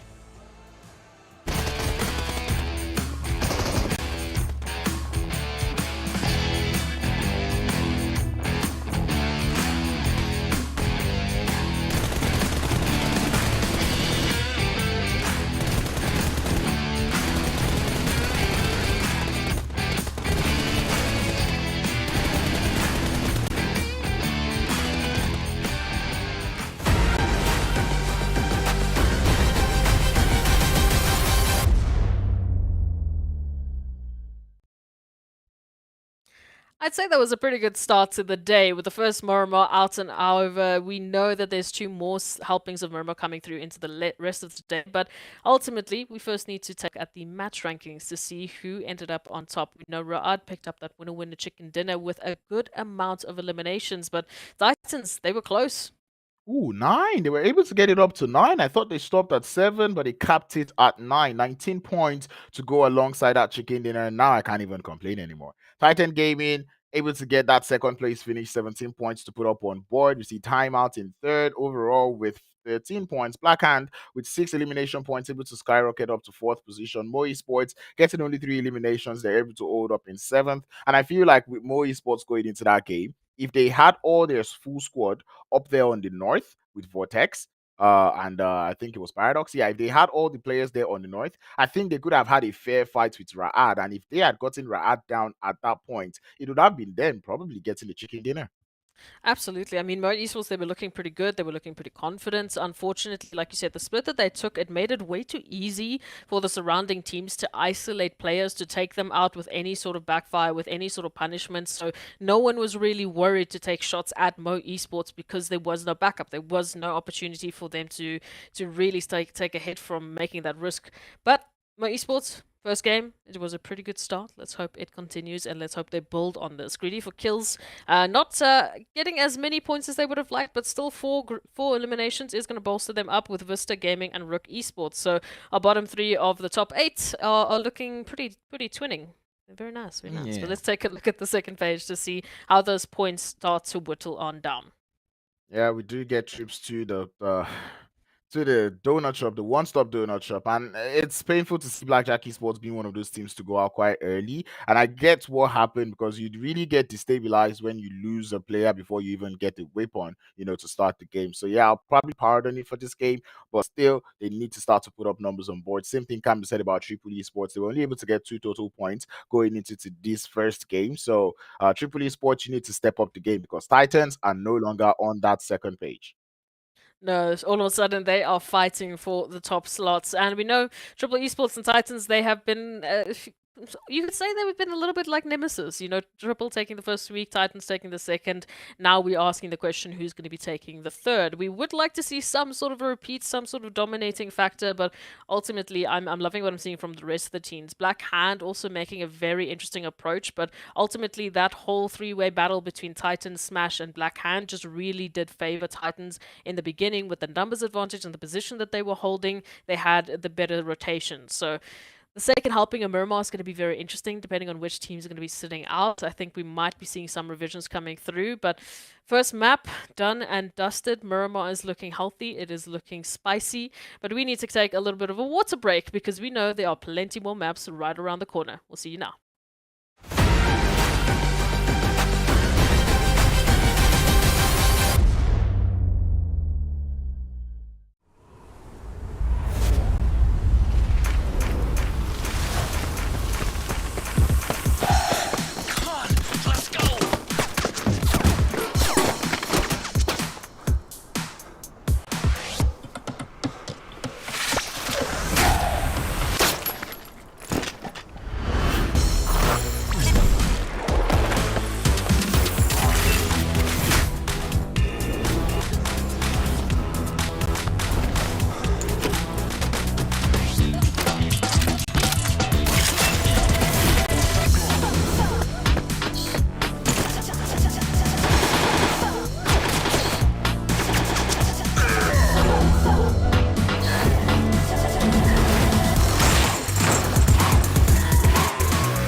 Your order is here. Oh, thank you. Thank you.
Welcome back, everyone. I hope you've got popcorn. I hope you got a bit of a drink going because it's definitely going to get much more spicy from this point onwards. The teams are heating up the action. And we also do need to give a massive and wonderful shout out to our sponsor, Monster Energy, our official energy drink partner, who has been making all of this possible from day number one. They have been there with PMPL Africa. So big shout out to Monster. And now we need to give a bit of a shout out to our teams because all of a sudden, Miramar done and dusted. We know it's a very heavy Miramar day, but thankfully, we've still got some Erangel and Sanhok to deal with. Some green in between all of that sandy dune action. Yes, sir. And we're about to head into Sanhok to see a little bit of jungle. We're going to be seeing the side of Black Hand, RUKH Esports, Smash Team, and the Mind Weapon sitting this one out as we get CRYPTICS, TEAMLAG, Virtual Gaming Squad, and Wave Esports coming through clutch as we've seen them. We didn't see them play that first game, and now I'm seeing them come into the second game. And man, looking at the game, how are you keeping your eye out on? Ooh, that's a bit of a tough one. I Mhm. would you normally in the previous seasons have said, oh, Titans, of course, right? Titans surely going to be bringing something. But after yesterday's action, I'm going to throw a bit of a wild card. Mo Esports. I mean, they stepped up. They showed up some pretty interesting performances, and Mhm. I would say alongside them, let's put Rad. Rad for me, Back I to feel back. like needs some consistency. Yeah, why not? Just get a little bit crazy. I think I'm gonna say we've seen Triple Esports actually show us that they're very good on the map of Sanhok. So I'm gonna keep my money on Triple Esports going into this game, given the fact that I know like they're bound to or they're ready for a good game. So I would like to see them actually show us that they've got what it takes going into this Sanhok game of the day. But wonder no further as we walk into nothing rhymes with that. It's gonna be Sanhok. I'm telling you, these transitions are gonna get better and better, Crowns. We're just gonna keep making up more ways to mess it up or to make it interesting. One of the ways. But Sanhok, here it is. You know, we were speaking a little bit off camera. Imagine we Mhm. did have Sanhok heavy days. I mean, who then would be at the overalls at the top? You know, just leading the pack with points. Who do you think? Right now, Mm-hmm. overall, or just for this phase? If we had a Sanhok heavy day, Oh, if we who do had a you think Sanhok in every that day. day? I Yeah, think it's who gonna do be you Mo think in that Esports. day? I think it will be Mo Esports. Ooh. And I'm saying this because that's for this week. Maybe for the previous weeks, maybe not Mo Esports. But for this week, I think it will be somewhere between Mo Esports and Wave Esports. Okay, okay. I'm gonna keep an eye out. I mean, I have put Mo Esports down. I would have liked to put Titans down as my prediction, but I don't know. In previous seasons, they were the kings of Sanhok. They were terrifying on Sanhok, especially with those DBSs. I mean, they would roll up on you and take you out within seconds, man. So I Mhm. don't know if we're gonna be seeing the Titans of old on Sanhok. If they're gonna be bringing in that performance after such a momentous Miramar game. It's time they get a winner chicken dinner this week. So might see a bit of a change up. What I am seeing though is look how many hot drops we're having. I mean, Camp Bravo is absolutely stacked. We've got virtual gaming right alongside what looks like, I'm not sure if that's Triple Esports, we'll see now, but Ra'ad and Vampires also on the other side, just picking up the pacing once again. Makes you wonder what could have gone wrong. I wasn't expecting to see this much, but it's good to see a little bit of tickling here and there. Yesterday we did not really see the teams that were in Paradise Resorts actually go at it. So maybe they wouldn't do that also or maybe they would do that today. But anyway, we still do have a little bit of hot drop going on other sides, like you said, Camp Bravo, Greedy do look to want this elimination as they're pushing closer onto the side of Virtual Gaming Squad. And this just shows the amount of research that has been done by the side of Greedy4Kills because they know that Alpha Luigi or one player there from the side of Virtual Gaming Squad would always land on the outside. And you can already see them going for that push. Molotov to try to delay him a little bit. The burn not quite coming in through, and Malek is here for support. And if there's one thing we know, Malek is one of those players who is a monster when he holds that shotgun. I think they've done a lot more research on this, as you've mentioned. I mean, they know, Smash Team was here yesterday, but Smash has to sit this one out today. So now they have full control, just only having to deal with virtual gaming. It looks like they have planned this right from the get-go. That 2-2 split, trying to isolate the players. Yeah, Malak just on the other side, but does have backup in the form of Alpha Luigi. So this timing is going to be crucial. Vivo going to be the first one to do a little bit of bait and switch, try and be the distraction, but no worries, they're going to be the entry.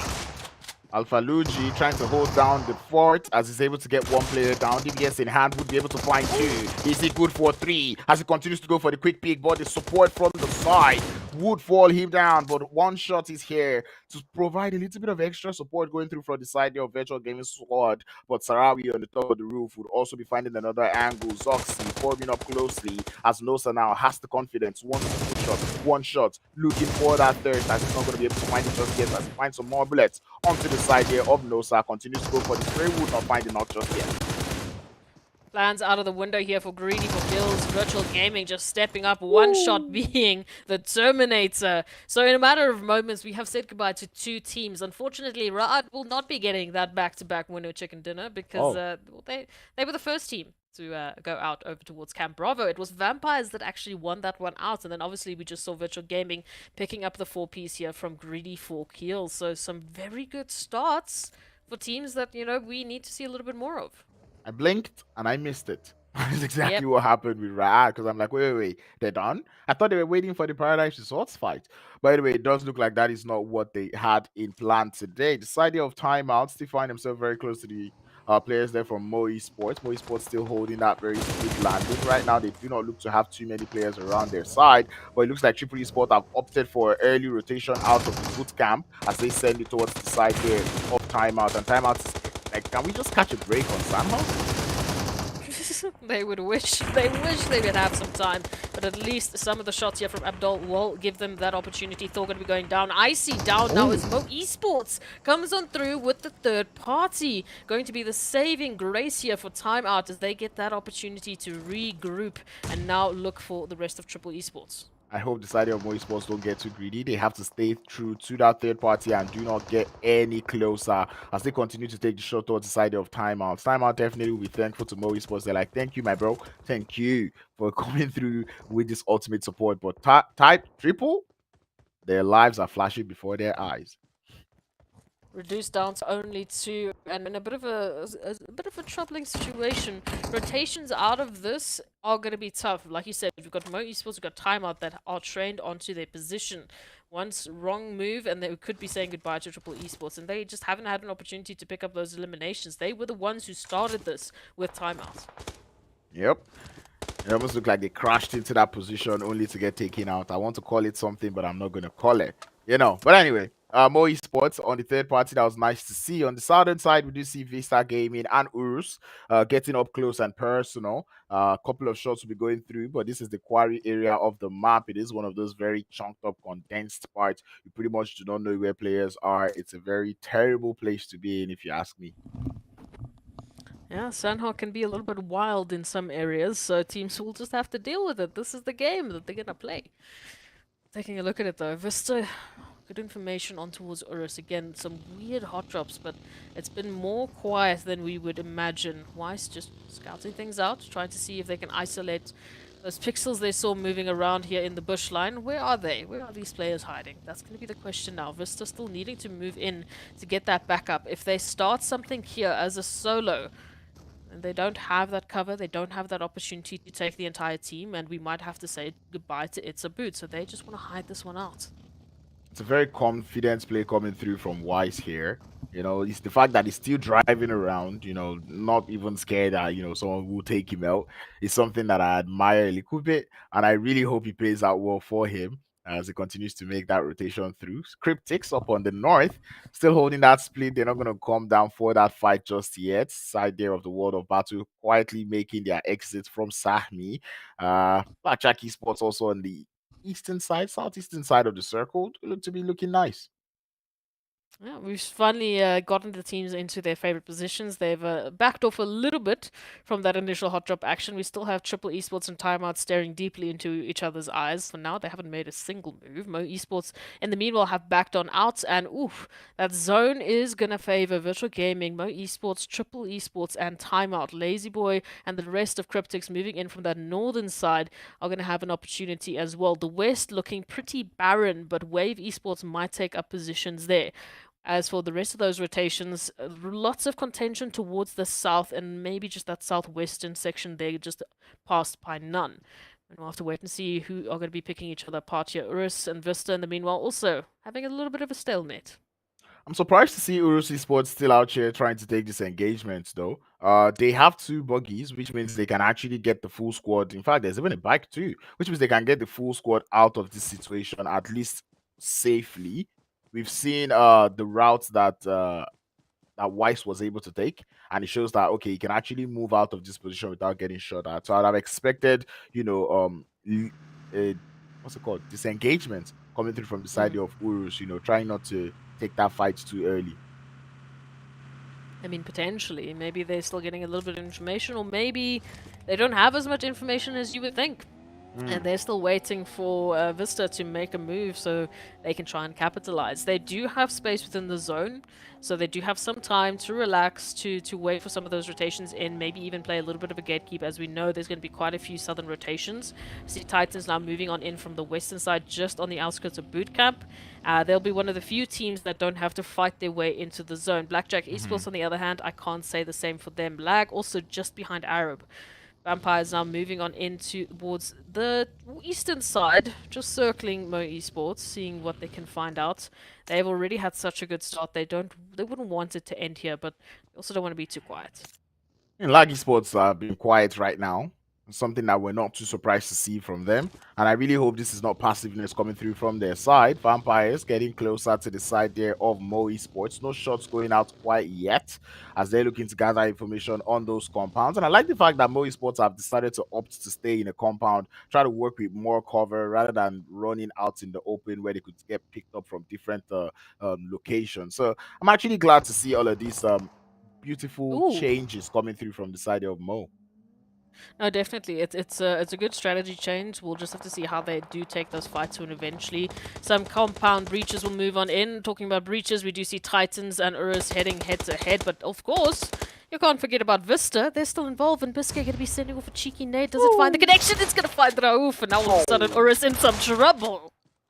In a huge trouble. The people they try to run away from Vista Gaming would eventually find them. And Titan, they read that kill feed. They know who they're up against and they know how to take him out. Grenades up onto the side of Biscay as he gets into the buggy to get the hell out of there. Because man, when Titan Gaming is pushing with so much intensity, you want to leave the situation. 1 HP and Biscay will barely make it out.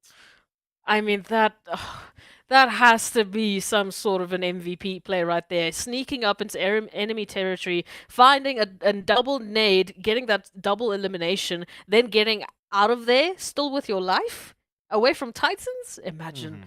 But here it is, Vista, they have turned the tides, picking up those sneaky 2 eliminations, now holding off against Titans. Ooh.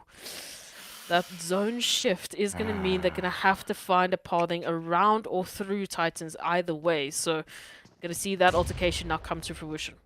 Yep, I think we do have the numbers advantage going into this engagement with Vista, hence why Vista is trying to leave, but it doesn't look like Titan are willing to let this one go. Grenades from Axa onto that position from Kakao would be chunking down HP so much, and Kakao's nade would find a knock up onto Axa, but he would take a whole load of damage coming through. The exit has been blocked, and Tick would push in. Talk about a play coming through from that man, as he's able to get yet another knock onto the side there of Vesta Gaming. One player left is going to be PSK to try to hold down the fort. PSK did manage to get that confirmation, so at least another elimination in the pocket here, but will they be able to survive this? Will they be able to once again try and retreat without getting taken on out? Titans, they don't want to have they don't want to let it happen twice. Come on, it's time you go down. We'll find you back in the lobby a little bit later on. Titans picking up a beautiful amount of eliminations, looking very aggressive, liking what I'm seeing. Blackjack Esports in the meanwhile, they've been eyeing out Arab Golden for quite some time now. Moving in from this western side, they have some information, but they haven't yet found that pathing around or past Arab to get into the zone. It was such a nice play coming through from Axa there. Realizing that player was low, blocking the exit for him to move out and then taking the shots. That was nice to see. The World of Battle would lose their last player on rotation to the side of Blackjack. Or Blackjack, on the other hand, will be taking shots from the side of Arab Golden as Phoenix would be down to 3 now at the moment. PSK in that blue zone. This is where it starts to become much of a trouble as Rugol is going to continue to tap towards his position. That blue zone is chunking HP faster than they can imagine. So it's probably going to be a tough one to get that HP back up. That's the danger running those 2-2 splits, and unfortunately for Blackjack Esports, they just haven't had good luck with this roster change. I mean, this roster has really been put to the test in more ways than one. Now MG and Zeke trying to make that rotation through, trying to find the flanking opportunity to open up Arab Golden, to find a crack in the defense, but it's not working out just yet. Wanted so close to getting someone taken down, but Blackjack Esports, they're still finding those angles, and here comes the third party once again, none other than Mo Esports. I'm enjoying the third-party action coming through from Mo Esports in this game. As we say, Sanhok is a map that they tend to do well a lot more. Esports getting that knock up onto MG. It's going to get swiped away by Broly there from Arab Golden. And I'm looking forward to seeing Mo Esports pull up a very great, gatekeep onto the side of Arab Golden as they look for a way into that circle from that east. It's interesting to see the side of Lag Esports not making any noise or even trying to get any close because I'm pretty sure they can actually hear the shots. So it's a question of Lag Esports, how long do you want to play passive for? We were just talking about them, and there it is. They just took a knock. Arab Golden have just taken 2 as well. Lag now into the fire, trying to find those opportunities over towards Arab Golden. You can see the rotations just met at the right time, or the wrong time in this case for Arab Golden. A9Q still needing to get themselves in. You can see that HP bar is chunking. Now Arab Golden trying to recover their players, but look at the shots. Where are they coming from? Information not had. Timeout also putting a little bit of a third-party action in here, but right now this is stage 4. Revives are almost not possible. Matter of fact, probably not possible at this point of the game. Mexico gonna be the last player left for the squad, and he will eventually get taken out. That's gonna be Lag Esports going out early in 12th position. Only 3 eliminations that they were able to accrue in this game, which means they're not gonna be getting too many points up on board. Timeouts after that little bit of an awkward stare down here with Triple Esports. Looks like they will finally be moving on forward. I'm going to be making that rotation right alongside URUS. Weiss is going to be hearing those noise, sending up 2 shots, is going to be finding Hazard almost immediately. Immediate thirst on top of it. So Weiss will be managing to pick up that extra elimination. Mido now here for the revive, or at least the revenge. But CRYPTICS, hello, vampires. They found one another. CRYPTICS always making this rotation into Paradise Resorts. Last time they did, they met a whole load of players going down in this same building. Right now, they are pushing up onto that building more carefully this time. Grenades in their hand, trying to see if they can get a little bit of an opening. But DBS all across the place for the side there of Vampire Esports. That door closed, almost coming in clutch out there as the DBS will take down Lazy Boy. Vampires holding up the tide so nicely. CRYPTICS definitely still trying to find an opening here. Stop will be going down, but still 2 more members to try and scout out, trying to fish them out with grenades, trying to find at least one, and that's going to be it. Savage now up on the plate, having to hold up, having to get this clutch on in, otherwise we're going to be saying goodbye to Vampires. And so far, they've been doing well. It's been equal footing, but Senke with the DBS or with S12K still holding on. Now just the numbers move on in for the closure. I like the fact that CRYPTICS understanding that these players holding DBS means they're very, very lethal at the moment, and they decided to play that one very slowly. But anyway, it does look like MEA Sports getting pushed by the side of Virtual Gaming squad. They're holding up quite nicely as they're able to get yet a couple of eliminations up onto the side. Already up to 4. Sarabu will be the last player left for the side of Virtual Gaming squad, but Blackjack Esports coming in for the spoiler is going to be Hiskate to get a thirst up onto Hate. And now this is where MEA Sports cannot lose their focus. Paradox does send it straight into the blue zone. Hiskate loses a whole lot of HP, goes for the jump shot, and the zone chunking down his HP bar solo. That Vortex just has to come in for a cheeky little jump shot, and it's going to get him down. Yeah, they had to get that elimination at least before the play zone did, but almost immediately sending Virtual Gaming back into the lobby. So 2 team wipes in a matter of seconds. MEA Esports looking like a completely different team, already up with 6 eliminations. They are our elimination leaders, currently still alive in the lobby, but this rotation is going to be challenging. CRYPTICS right up ahead of them. Timeout on the turn on the roundabouts rotation, looking to potentially cut off their pathing here. Petrox now being caught out in the open. El Chapo going to be spotting out some movement, and now one well-placed nade, a good follow-up shot could be the end. Definitely could be the end. I'm admiring the split and the spread coming through from the side of Titan on that northwestern side. Wavy Sports making a very, very late rotation into the circle. Now they find themselves on the outskirts of Paradise Resorts. CRYPTICS definitely be waiting for them to come in. MEA Sports still out there in Paradise have to start to make their exit. Timeout also in Paradise. I think this is that part of Sanhok that everyone is just gonna have to relax and chill. Oh, they're right next to Paradise Resort. You can go inside, get a bit of a massage, and get ready for the rest of the game. But it's going to be a tough one here for Wave Esports. Petrox has sent through those smokes, trying to get their teammates to join them, and that's exactly why. Finding that opener on towards El Chapo, is this going to be the cause for the follow-up? Can they push on in? Can they take out CRYPTICS? Then they have a foothold into the zone. They have compound, they have cover, so they need to get a move on before that res gets popped off. Smokes have been deployed and the push has started. Petrox sending a Molotov upstairs, not quite hitting the mark yet. And the side of Wavy Sports, I like the fact that they're approaching this fight with the intention that they're going up against the full squad. Trying not to overextend, trying not to push too much, as they're just trying to see if they can find those intro knocks with the grenades before they start to send upstairs. But it's only a matter of time. That blue zone is closing, and it most likely, it does favor them, so no need to rush. Take your time. Well, you still have a few neighbors upstairs that you need to deal with, so at some point That is going to bring the heat, but Mo Esports still going to have an opportunity. However, Timeout now moving into their territory, trying to get some of that well-needed real estate. Meanwhile, we still have this stalemate here between Wave and CRYPTICS. Just finding one knock, one opportunity could mean they're going to be sending it up those stairs. And they keep throwing the nades into the wrong rooms. I feel like just telling them that, no, bro, you've got to just shift your aim. Anyway, things about shifting is going to be the attention, as Titan Gaming would shift their attention onto the side of URUS Esports, Wise in a whole load of danger, and he would eventually get taken out, as Titans now looking to have found their rhythm out here on the map of Sanhok. We questioned them yesterday. How come you're doing bad on the map of Sanhok? We want to see you put up good performances on Sanhok. And right now, holding up 6 elims and a 3-man squad, they're looking so strong. Absolutely, we needed that energy coming back from Titans. I mean, it would be very good to see that dominating presence from them and to see how the other teams match up, because then it's going to be experience versus some of these new challenges, which would be really cool to see. But for now, we have to wait. CRYPTICS, Wave Esports, still that stalemate in action. Timeout getting closer and closer to Mo Esports. While Titans, they have all the time in the world. They just get to relax here over towards the western side, while Triple Esports are over towards the south. I think the thing here for Wave Esports is to at least try to get upstairs, try to push a little bit closer, get a little bit of information onto what is going on the top of the building.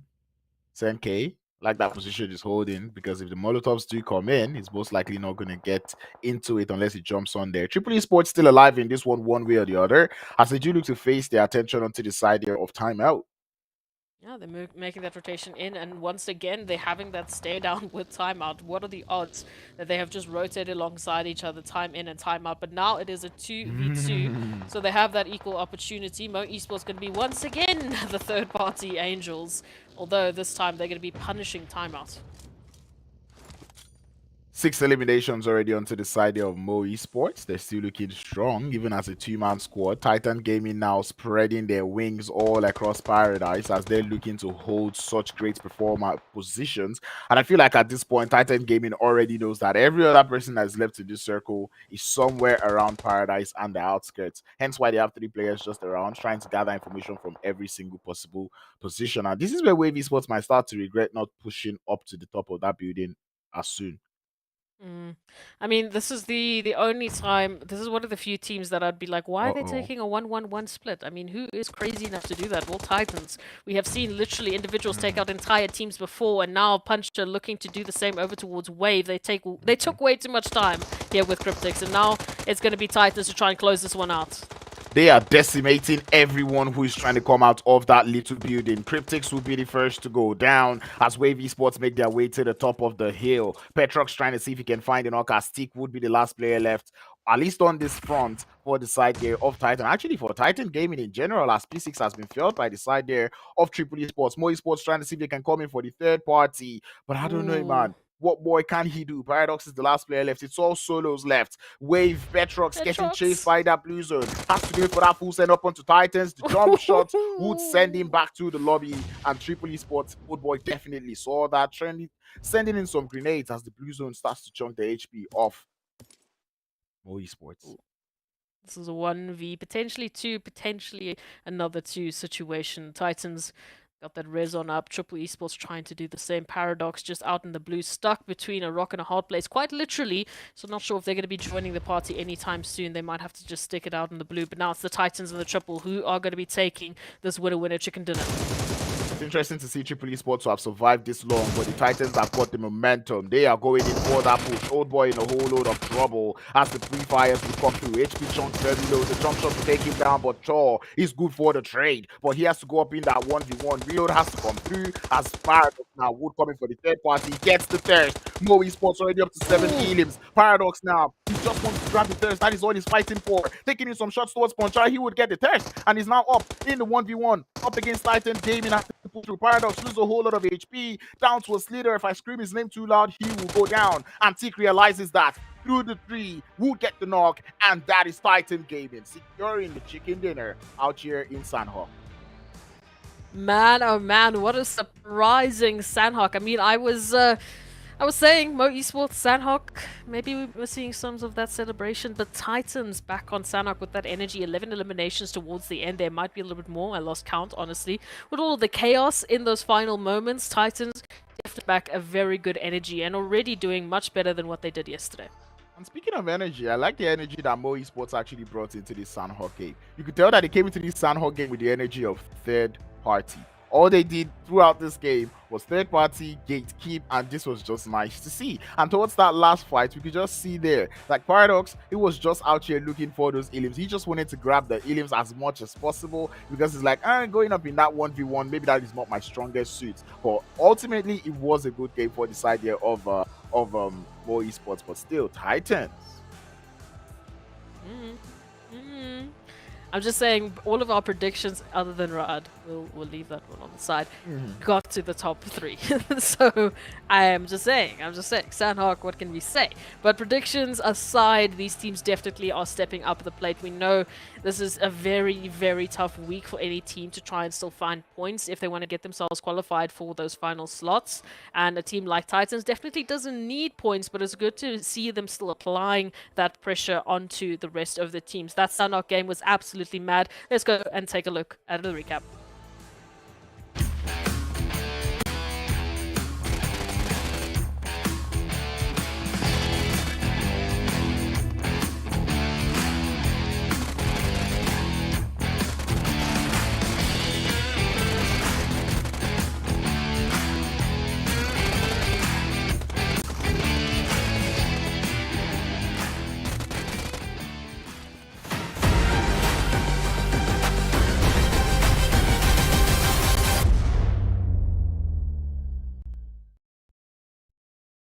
I'm just saying, the highlights from Sanhok look like so much more fun than the highlights from Miramar, but we don't get Sanhok heavy days.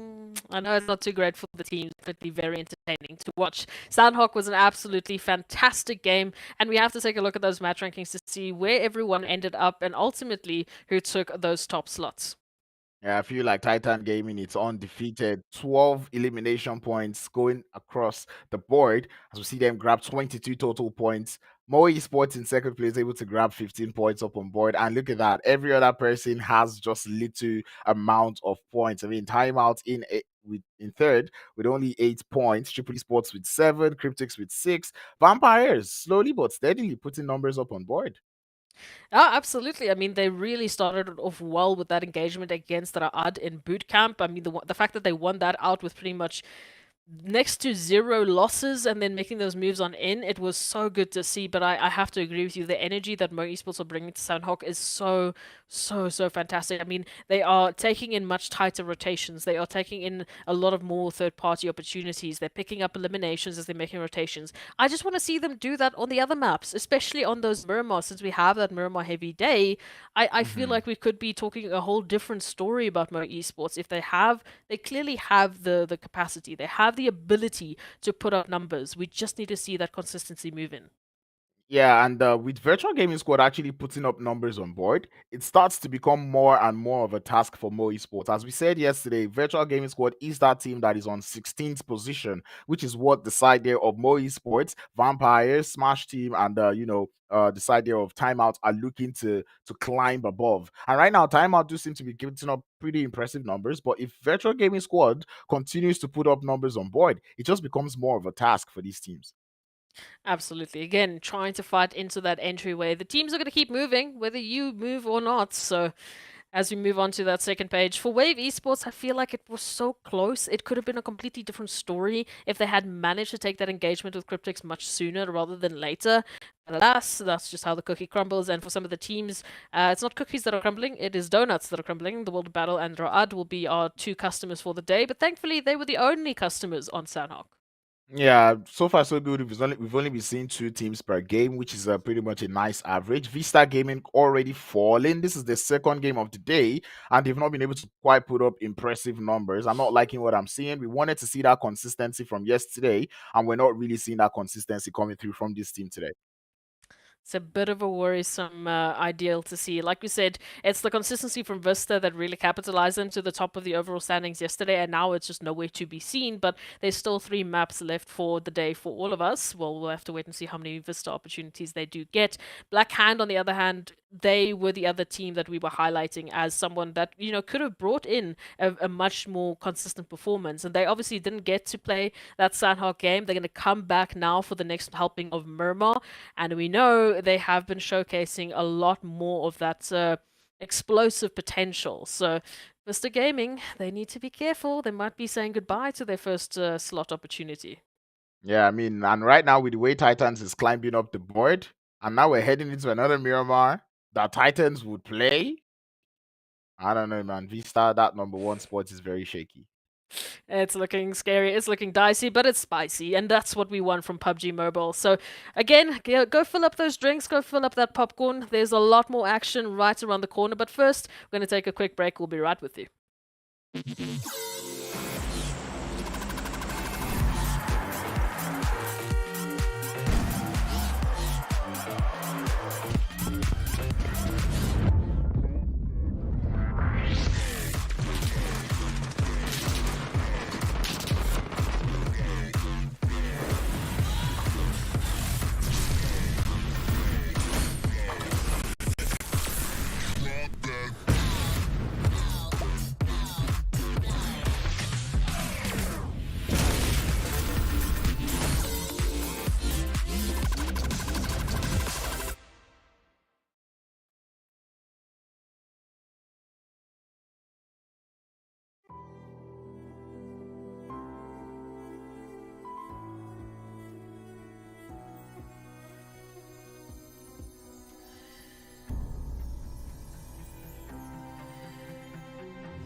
نجمة جالكسي غادروا من التايتن وخيول كازاخية قفت من هناك وهنا أسد يقف.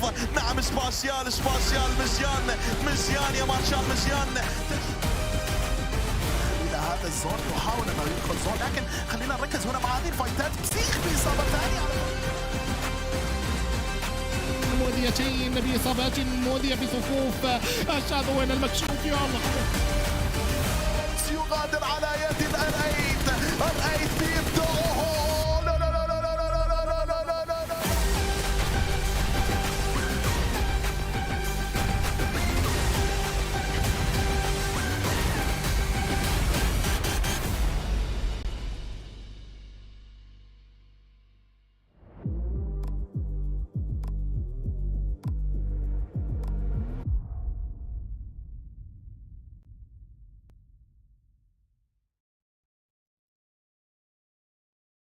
Welcome back. I hope you've got those refreshments. We still got plenty of maps left. 3 more helpings of opportunities for these teams to get some good placement points. We know that Sanhok didn't quite go the way in which some of the teams planned. RUKH definitely would have hoped that they would have had as good of a performance they had on Miramar on that Sanhok, but Sanhok is just wild, man.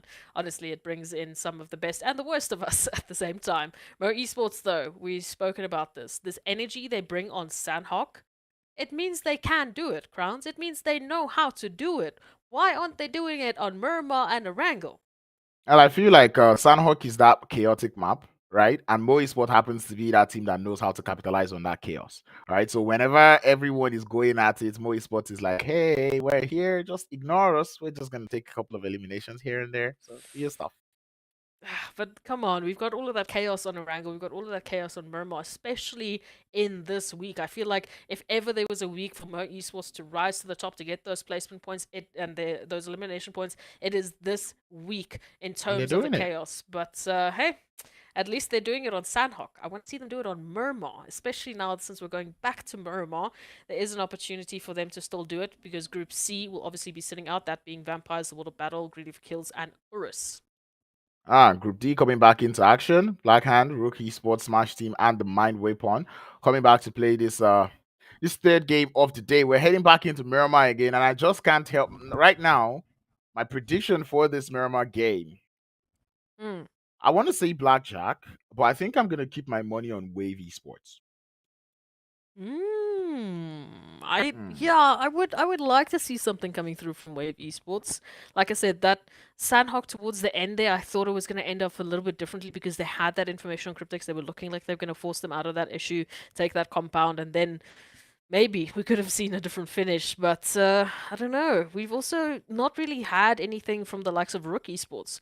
We mentioned it, they started off with a really good game. They showcased a little bit of that aggressive energy once again, and then they were just so quiet. It just feels like they're teasing us at this point, saying like, oh, we're here, but we're not going to do as crazy of the things that we did in the first week. So I'm hoping that they bring some of that energy back. We still have to question Mark next to Titan, because yesterday it was the first 2 games that they did pretty decently. They picked up those points. That's why they found themselves in that placement on the overall standings. And then the last 3 games is where it didn't really go according to plan. So what do you think? Titans, this game, Miramar, they've got the opportunity.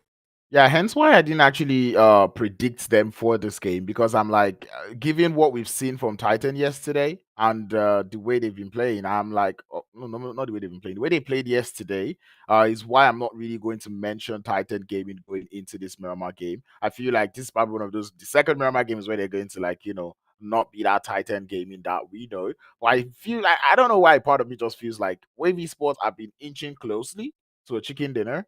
And I feel like this game, they might just be able to do it. I am going to hope so. And even if they don't do it with placements, at least like get some aggressive energy and get some eliminations. That's really going to help them bolster it, because they were too quiet on Sanhok. Again, I'm going to go back to it. Because they were so quiet, they had the right idea, they had the right timing, they had the information, they just didn't go with it. And we've seen them take some of these crazy, cheeky plays before. We know they're capable of capitalizing on the chaos like Mo Esports has. So I want to see it on Miramar at the end of the day as well. Yeah, that is something that I really want to see decided of Wave. And I think for Wavy Sport, it just became a situation of they're trying to what's the word now? They're so used to snatching chickens, right? I'm not gonna use the other word. They're so used to snatching chickens that when they got into that position, they're like, let's just play passive, and it did not pay out well for them at all. But of course, Crowns, before we get into the action for the 3rd map of the day, there is a little bit of love that we need to shine on our fantastic sponsor. Yes, sir. Monster Energy, official energy drink partner of the PUBG Mobile Pro League. I keep messing it up, but thank you very much, Monster Energy, for sponsoring this tournament. And it wouldn't be anything right now without Monster. And I was actually thinking of something before the show.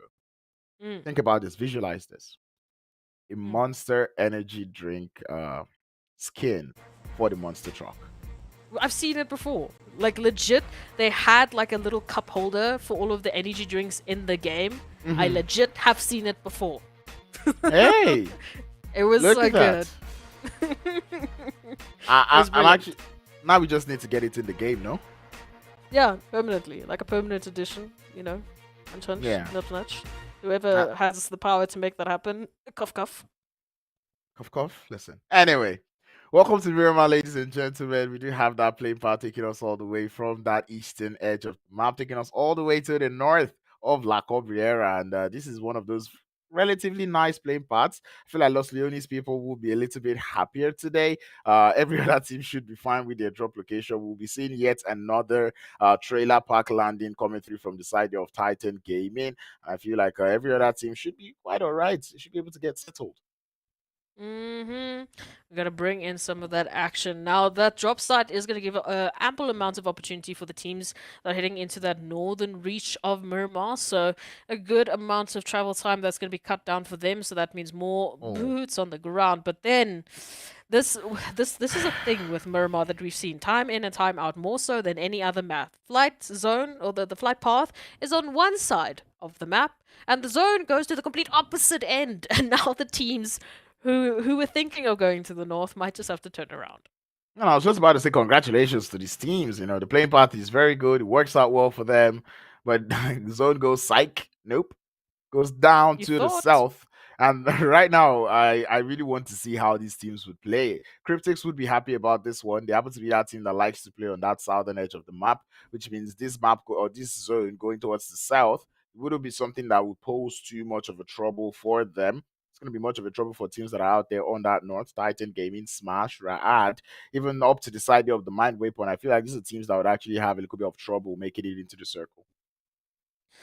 It's definitely going to be very interesting to see how these teams deal with this rotation on through. You can already see Mo Esports. I mean, they're all the way up there towards Oasis, which is a place we don't often see teams go. So they're going to give some love to some weird locations, but unfortunately, they're going to be one of the teams that are going to have to make the furthest run for their money and run for the zone. I'm telling you, dude, water zones and Miramar. This is like the third or fourth we've seen in the last couple of days. I can't explain it.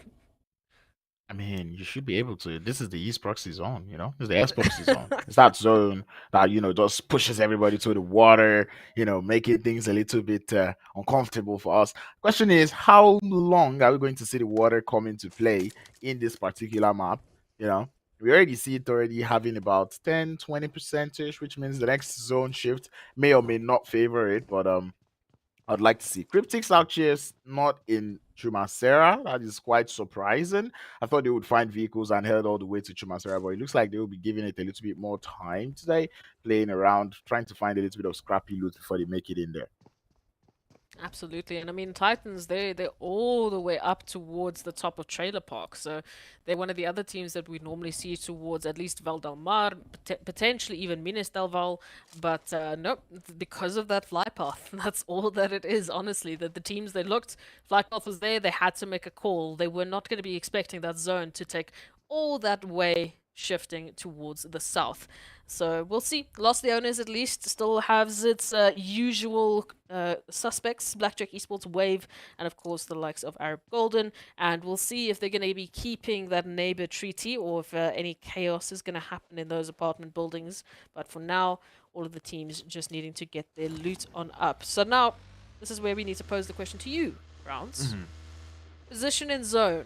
Where would be one of the first places you're heading? That little arc that is just out there on the south of Picado. Maybe on the east of Picardo, when we look at where Ragnar is situated, if you look at that little sea arc, I feel like that is a spot where you could gather a lot of information. You just stand there, you have that high ground advantage, you see all the way into Picado, you also get a little bit of a view onto what is going on around the Minas Generalis / graveyard area. There's a little bit of La Bendita that you could also, spot out. At least that's for teams heading in from the north. For the southern side, you pretty much have everywhere to play with. It's just dependent on how comfortable you find yourself. You already see Titan Gaming already going for that western rotation, which they most likely will be going towards the hills of Chumacera. Also a very nice place to hold. So I think for the northern teams, they need to start their rotations as quickly as possible, else it's going to be a world of danger for them. Oh, absolutely. I mean, with the likes, so I mean, just to build on what you've said, Timeout currently holding that position that you were talking about, just south of Picardo, but also any teams that are holding those northern reaches, teams that got their boots on the ground early, got their loot up early, and now have that opportunity to sit and wait in the northern portion of the zone, they have an opportunity to take shots at everyone needing to make a rotation. And when I say a good half of the zone, half points of the teams we have on this lobby have to go through that northern side, have to make the rotation in. So there's a big opportunity for teams if they set themselves up. They can be picking up a lot of eliminations, or at least, at the very least, an absolute ton of information.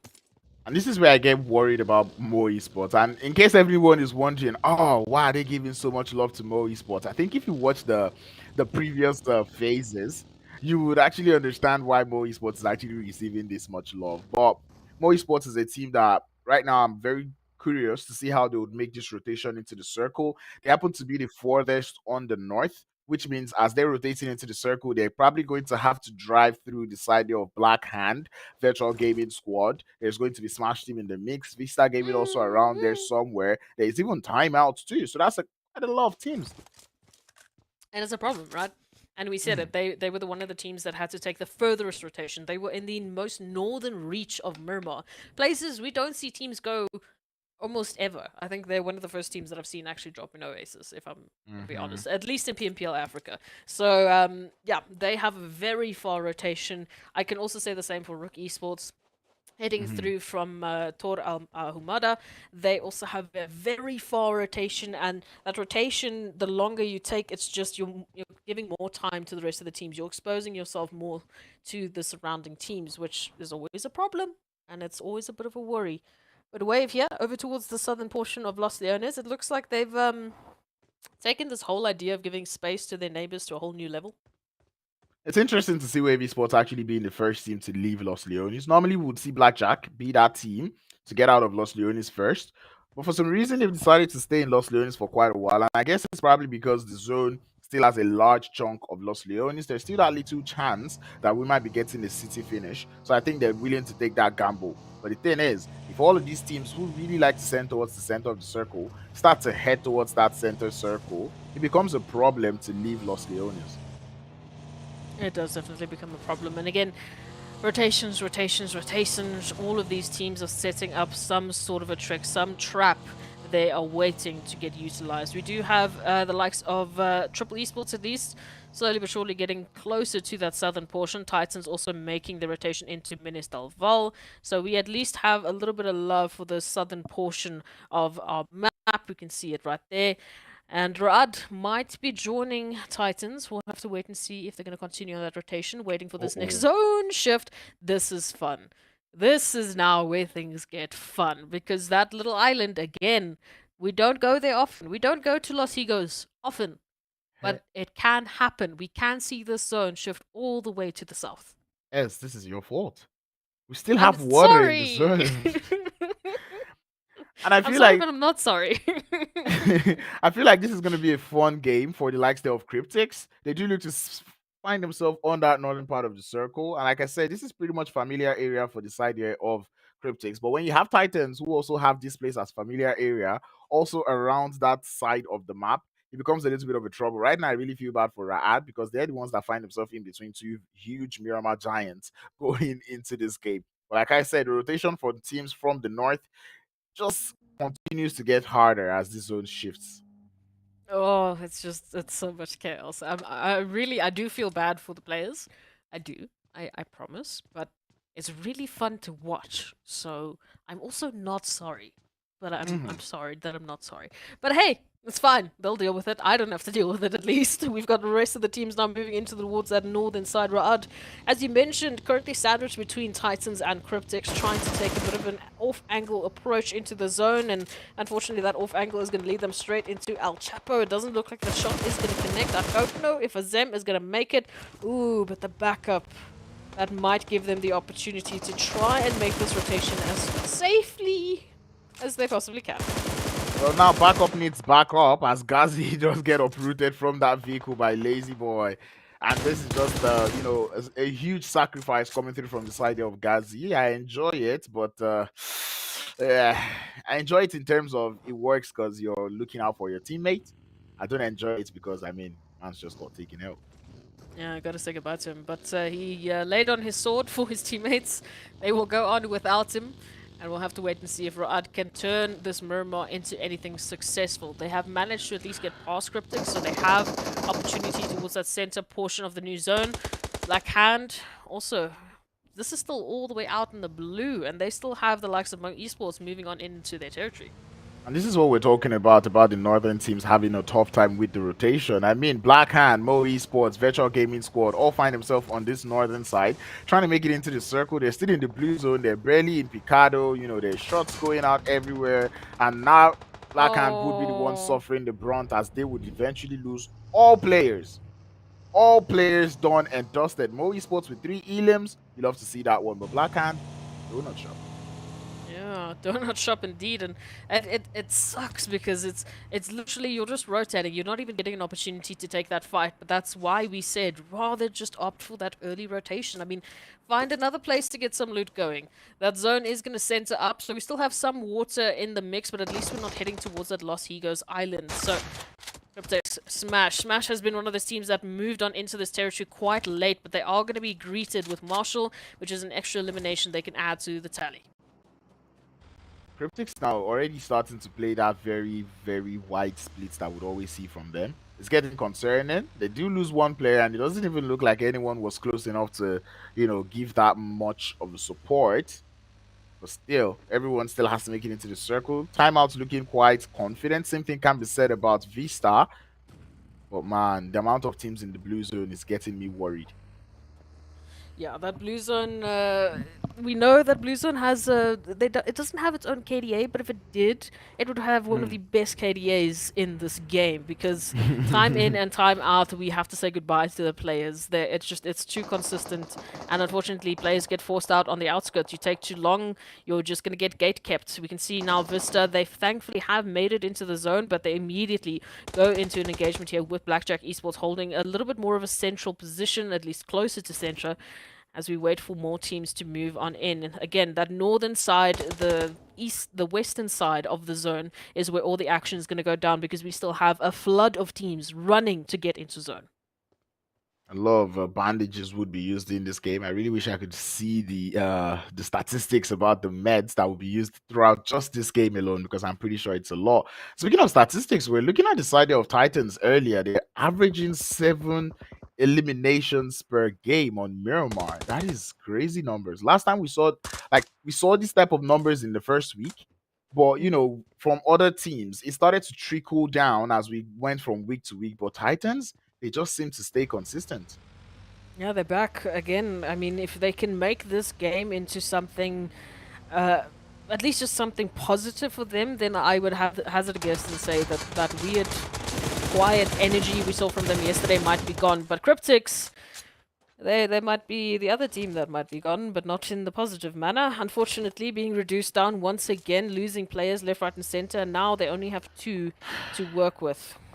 Play as a team. Like, it gets confusing. The rotations that we're seeing there coming through from CRYPTICS, it's almost like it's unplanned. It almost feels it's random coming through from the side of CRYPTICS. And I felt like this was pretty much their zone, given that it is so much on the south, but they were playing so spread out, and now it's not paying out for them. They're already down to just one player, Lazy Boy, to hold down the fort for them.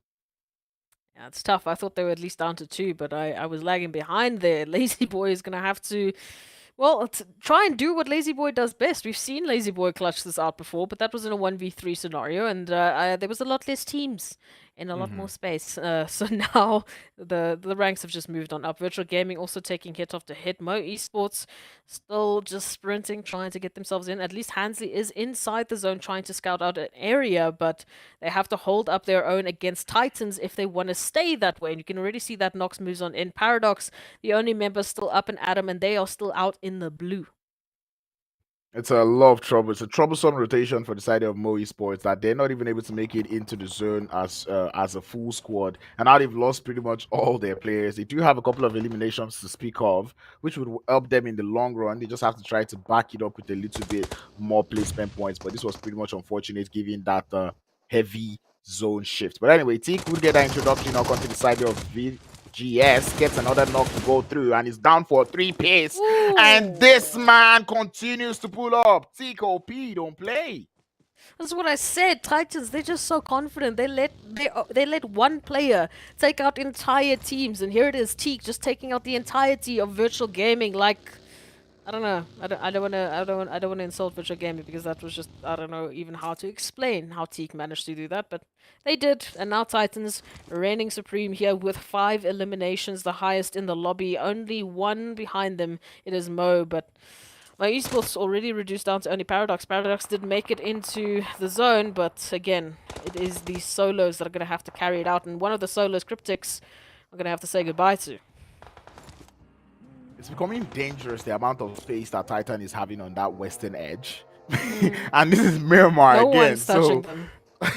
You know they're going to capitalize on that one. Anyway, VISTA still looking to welcome the side of the mind weapon. White Boy just looking to stay on the outskirts, cause a little bit of confusion. But they're taking so many fights on different fronts. They're not in the zone, which means the blue zone is going to have to force this engagement. As we see White Boy pushing closer to Biscuit, but Biscuit's going to stay true to the grenade. And indeed, he will get it to work as he's going to get that knock and straight up first onto the side there of the mind weapon. What a way to greet someone entering your home. Here's a nade right to your face. Thank you very much. Vista Gaming making that next rotation on in. Shots firing. Paradox out here trying as a solo to get some eliminations for the team, but they're up against almost a full squad here of Vista Gaming.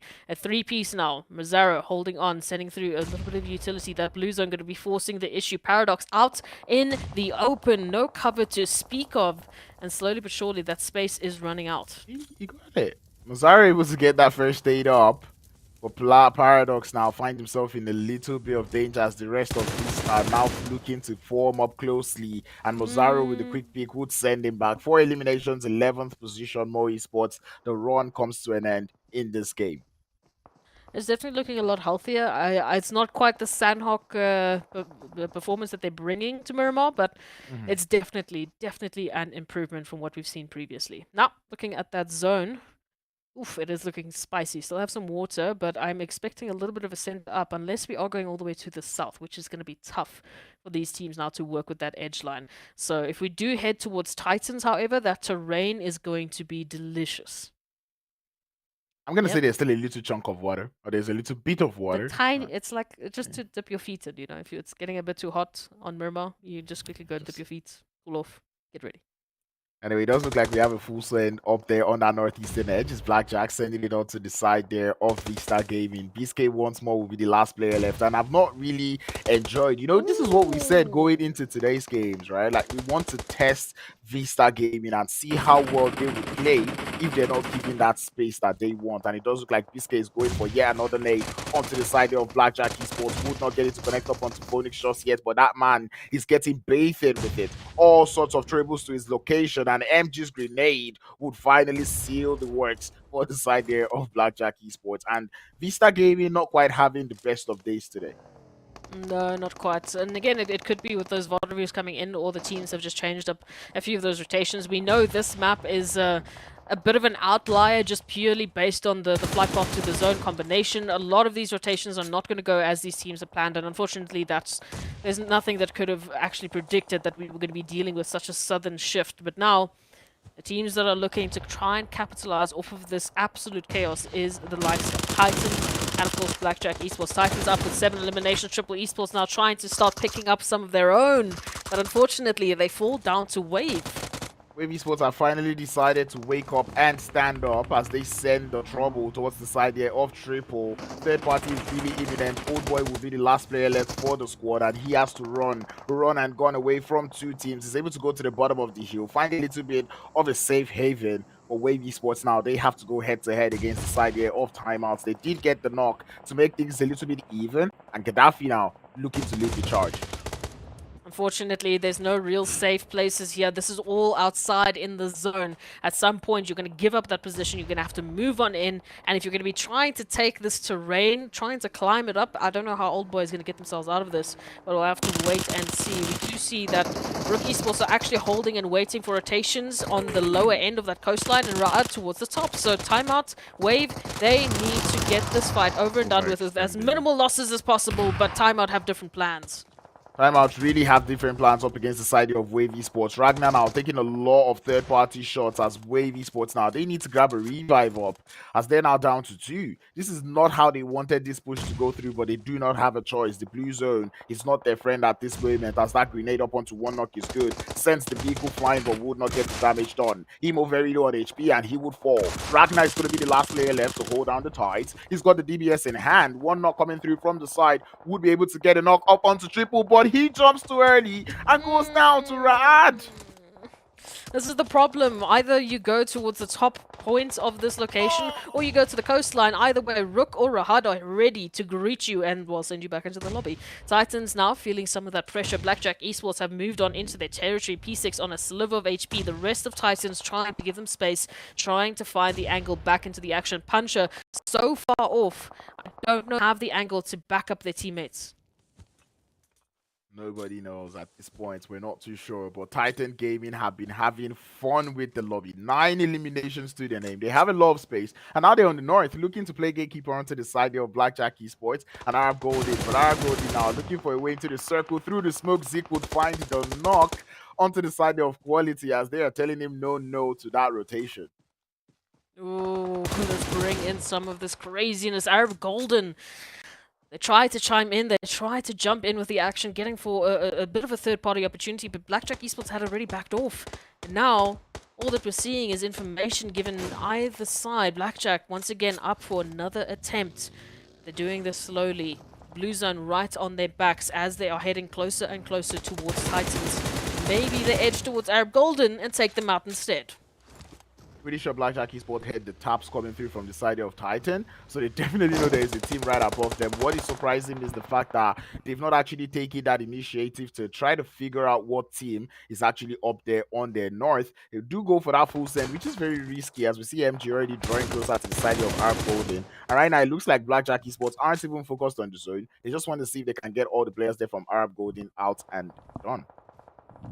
Out and done would be a good way to get rid of your opponents, especially to give you that space into this next zone. Titans still trying to hold on to this northern side. They're sticking around. They want to have control. They want to pick up as many eliminations as they possibly can. Like you said, they were sitting on 9. They're already on those double digits. Why not add to a few more? We know generally that average for teams who are just absolutely wild with it get those 15 eliminations. Titans definitely looking like they can make that a possibility here. But Blackjack Esports is going to be their first obstacle now that Arab are gone. More like Titans will be the obstacle for the side of Blackjack Esports, as Blackjack looking for a way to inch closely into the circle.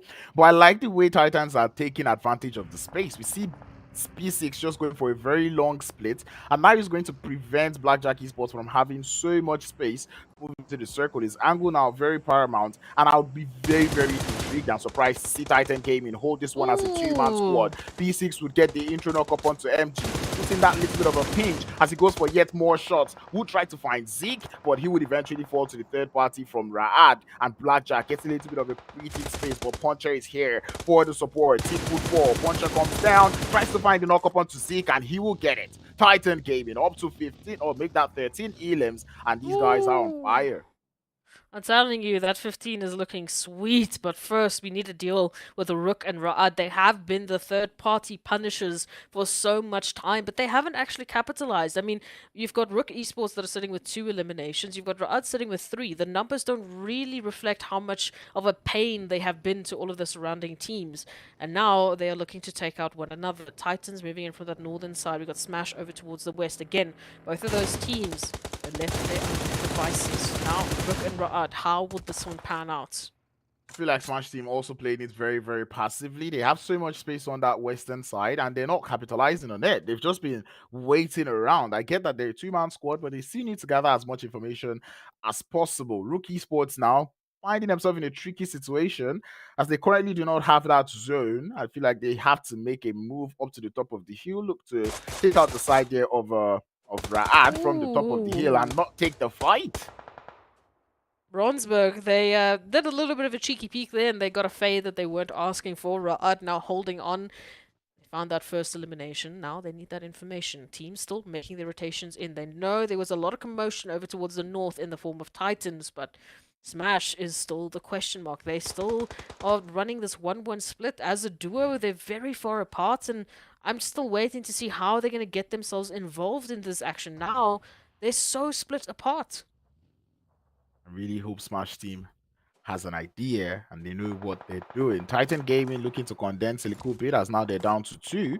Does look like they're looking towards the side here of Ra'ad. Probably take a couple of third-party shots. Smash Team would be waiting for the side here of RUKH Esports. And right now, the teams that are find themselves in a whole load of hurt. And Puncher now with the sniper. We've seen that man go crazy with the M24. And giving this type of player an AMR, it's a lot of trouble. Smash, the duo up against Titans, the duo. Teak and Puncher also very, very isolated from one another, but you can just see the elimination counts over towards the left-hand side. Puncher with 3, Teak with 4. I mean, these players are confident, they are comfortable, and if they're going to be taking a fight on equal footing, then it might be all for naught. But Ilias going to be pushing up, getting that information, at least trying to bait out some of those shots. They can see where Titans are holding, keeping a keen eye on Ra'ad. It might be a distraction, though. If they waste too much time worrying about Ra'ad, Titans can get the drop on them. I hope they don't. Right now, there's a lot of space in the center of the circle. Ilias will go down to the knock coming through from Teak. And Puncher waiting for that pick up the hill by Black Loss, trying not to waste any bullets. But the third party is coming in through, preventing the Titans from going full aggro as they want to.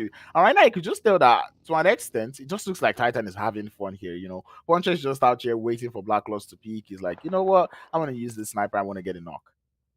I mean, at this point, they've picked up those 13 eliminations. They've secured themselves a top 4 finish.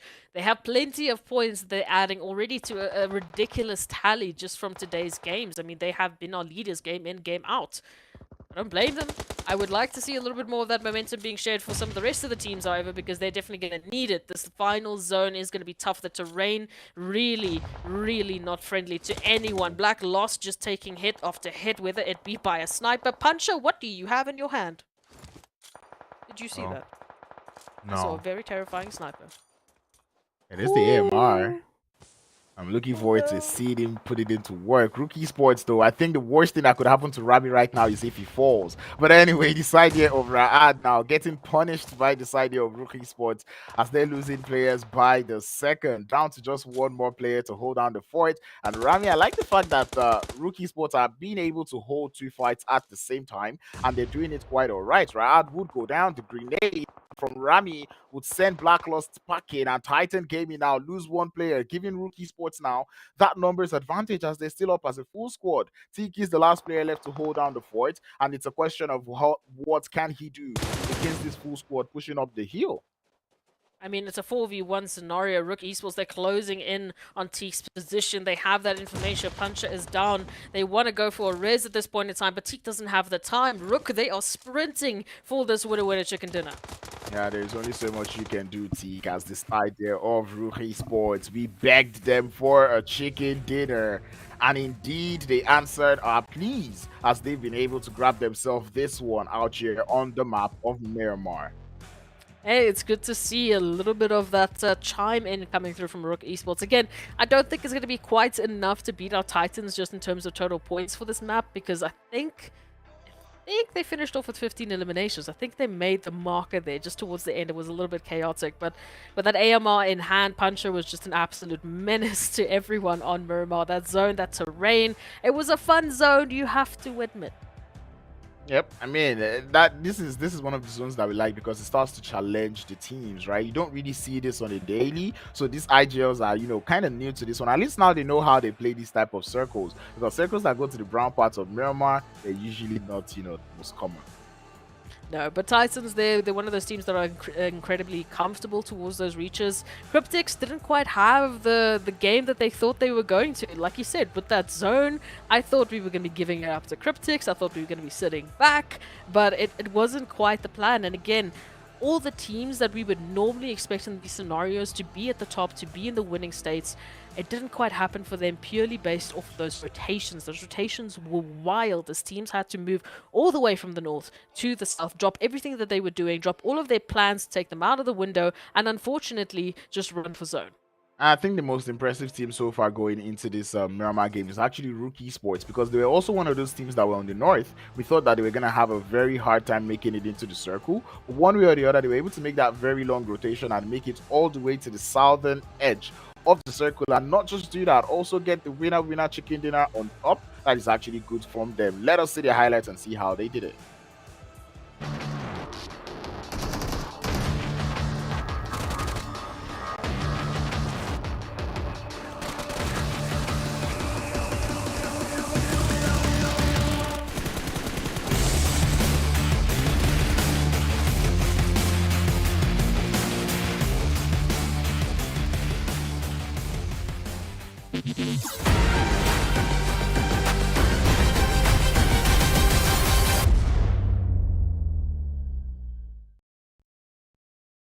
I mean, what more could you expect from a halfway marker map? I mean, Miramar really bringing the heat, even though there was water involved towards the end. Ultimately, it came down to those crazy terrain fights. The southern portion of Miramar, we know it's tough, but it's fun to watch. I'm sorry to all the players that had to deal with it, but we have to take a look at those match rankings to see where Titans ended up. I think they might be above our winner chicken dinner winners, and indeed they are with 4 points. Sheesh, 21 total points, 15 elims coming through from the squad. Sheesh. And you can just tell that if they actually won that game, that would have been a whole load of points coming through from the side there of Titan Gaming. RUKH Esports able to get 70 elims, making it up to second position with 17 points. And Wavy Sports, a team that I really wanted to see come through this Miramar game. They were not quite able to do well in terms of placements, but eliminations getting up to 9, that'll boost them up to third position. Anything is better than nothing, and double digits is no small feat, especially when you have the likes of teams running across with double-digit eliminations, just trying to take out pretty much the entire team and lobby with it. So, very good performance, and going in terms of the overall eliminations on this first page. We can take a look at the second to see how it starts to whittle down. If we end the top 8 with 4, I expect that, yep, we'll have a few customers in our shop, and this is a weird one. Yeah. Crowns, read the bottom teams that are on the bottom of the scoreboard. And tell me it's not weird. CRYPTICS, Triple, the Mind Weapon, and Black Hand going out early in this game is definitely not nice. CRYPTICS going for that very long, confusing rotation and split. I don't even know what to call it. Definitely led towards their ending in that game. Black Hand had a very tough time making it into the circle. Triple Esports getting caught up in between two teams out there. That was pretty much a whole load of action that happened in this Miramar game. There was a whole lot of chaos. I really wouldn't blame these teams, but at the same time, you really want to capitalize on these very weird zones and try to, get in as much points as possible. Look, I mean, we started that confirmation and that comparison between Vista and Blackhand, and you saw there they were only 2 points apart from one another. And so all we can say to that is that the action is just heating up. So for the rest of you watching from home, don't worry, we're going to go to a short break, refill those refreshments, or take a bathroom break because I've told you to do that now multiple times, and we'll be right back with more action.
Your order is here. Oh, thank you.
It has been a spicy day full of action. We had a double dose so far of Miramar, and we still have one more Miramar to go. But before we get there, we need to get onto Erangel, the bread and butter. But these teams, Crowns, I'm telling you, you thought you came in with your predictions today. You knew what was going to happen today.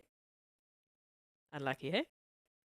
At least we got one prediction right today. We were close. You actually did. You're actually on fire today. I mean, you predicted Titans, and they actually did do well. At least they got the chicken dinner in Sanhok. Going into this Miramar game, I called out Wave Esports, and they did inch closely, but maybe not closely. Actually, they did a lot of eliminations. But you just said Erangel, and I'm like, oh wait, there's that map. I totally forgot.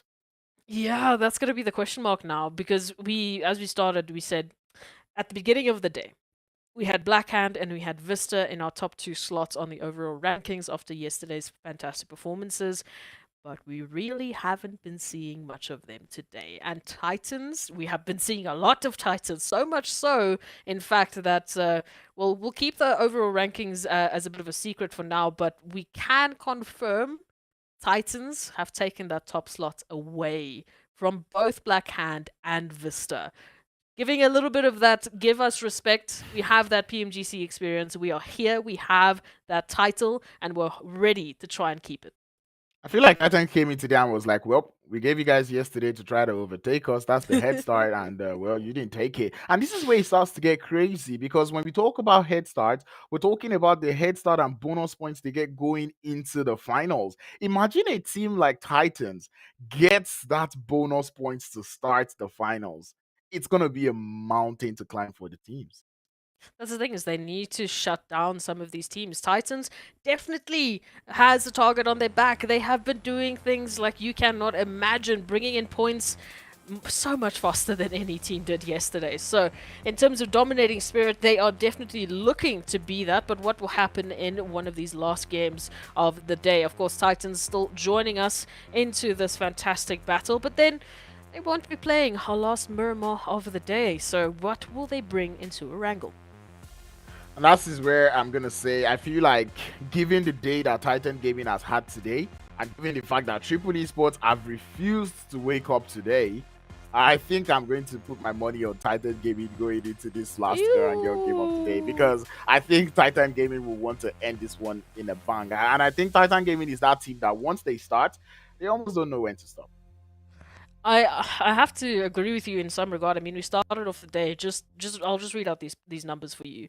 First game of the day, Titan Gaming took 17 points. Second game, they take 22 points. Third game, they take 21 points.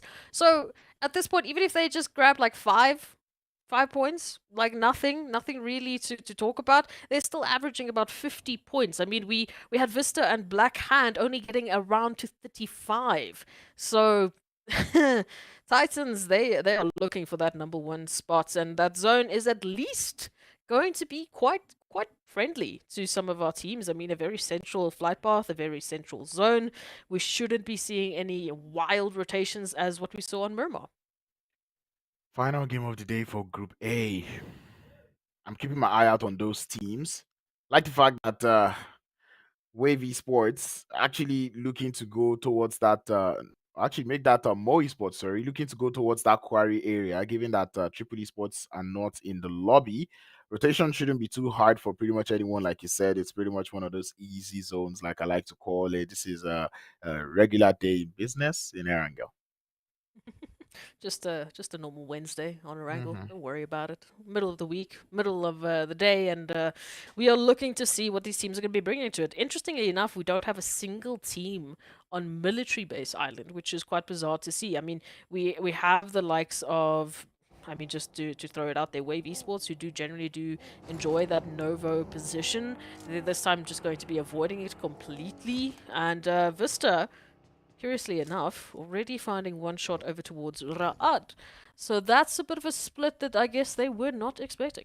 Yep, definitely not expecting that one bit. Right now, I feel like I'm doing this too much, but I'm just admiring the fact that, I'm seeing more esports in a relatively more condensed split. So I'm looking forward to seeing them actually use it to their advantage. Hopefully they do not go down. I hope they're able to condense it as quickly as possible, because Mo Esports, I feel like right now, one bad game for Mo Esports might actually kill their energy. Look, I mean, if you've been doing it too much, I've definitely been doing it too much, because we've both been sitting here holding out candles for Mo Esports and just begging them for weeks in, week out, saying, please change it up. And we even had the discussion yesterday that it's really tough to go into the last week and suddenly now having to change your strategy in such a stressful week. But Mo Esports, they've done that. And it's been working brilliantly for them. I just wish they did it sooner, because then we could have been talking about a whole different overall rankings. However, I agree with you. I don't want anything to break this momentum and this energy, because I really want to see those overall rankings start bringing some surprises. I don't want to be sitting here on the last day and being like, yep, it's the same top 16 we had last week and the same top 16 before then, blah, blah, blah. No, man, that's too boring. Come on, this is PMPL Africa. These teams are some of the best in Africa, and they are here to showcase that. Retro Gaming playing this game, they're also a team that starting from day 3, I'm going to start to keep my eye out on the teams that are around the bubble on the general ranking. Today they've been trying to just put up little points on board to try to make it more of a tough task for the side there of Mo Esports and Smash and every other team that is way below them. So I really want to see what Virtual Gaming Squad has in mind as we head into the third game of the day. Of the week. Yeah, well, it's the second day of the last week. It's the fourth game of the second day. Again, there's a lot you can throw in this, but There's a lot of ultimately, numbers. we just need to see what numbers these teams are going to be bringing to the overall standings. Again, military base still completely empty for the time being. Georgia Pool has a few neighbors. Of course, CRYPTICS holding the southern portion. Vampire is going to be heading towards hospital, and quite a split, in fact, that they'll be taking towards hospital. So they shouldn't be meeting any of the CRYPTICS members anytime soon. Titans already eyeing out Farm and Malta, as they usually will do, already moving on potentially more towards that 2-2 split, maybe heading towards Farm. We'll wait and see how they're going to be holding onto this rotation. And now the question is, I mean, we have some interesting points within the zone. Already Pachinki going to be taken up, Ferry Pier actually taken up there by Vista, over towards the western side of Farm. We've got Lag over towards Milta, we've got Titan. So pretty much that entire coastline is covered with teams. What would be your best position in the circle? Or what would be your, potential positions actually in this circle? I mean, potential positions. I am a big fan of Pachinki. I feel like it's my comfort. It's my comfort zone. It's my comfort spot. But Potato Hill is also an interesting one for me, because holding into that northern side, you have all of that high-rise potential. You know there are teams that are going to be dropping towards RUKH because they're just holding on to their normal sites. I'm talking Mind Weapon. I'm talking the World of Battle, and teams rotating from the north. You have that opportunity to get information, potentially even get the drop on them. It's pretty much a nice one. It's actually a very good one. I'd actually suggest, Potato Eel also to kind of hold on there. If you have another team on there with you, you guys could actually even tough it out, or you could decide to stay, quiet, let it all happen.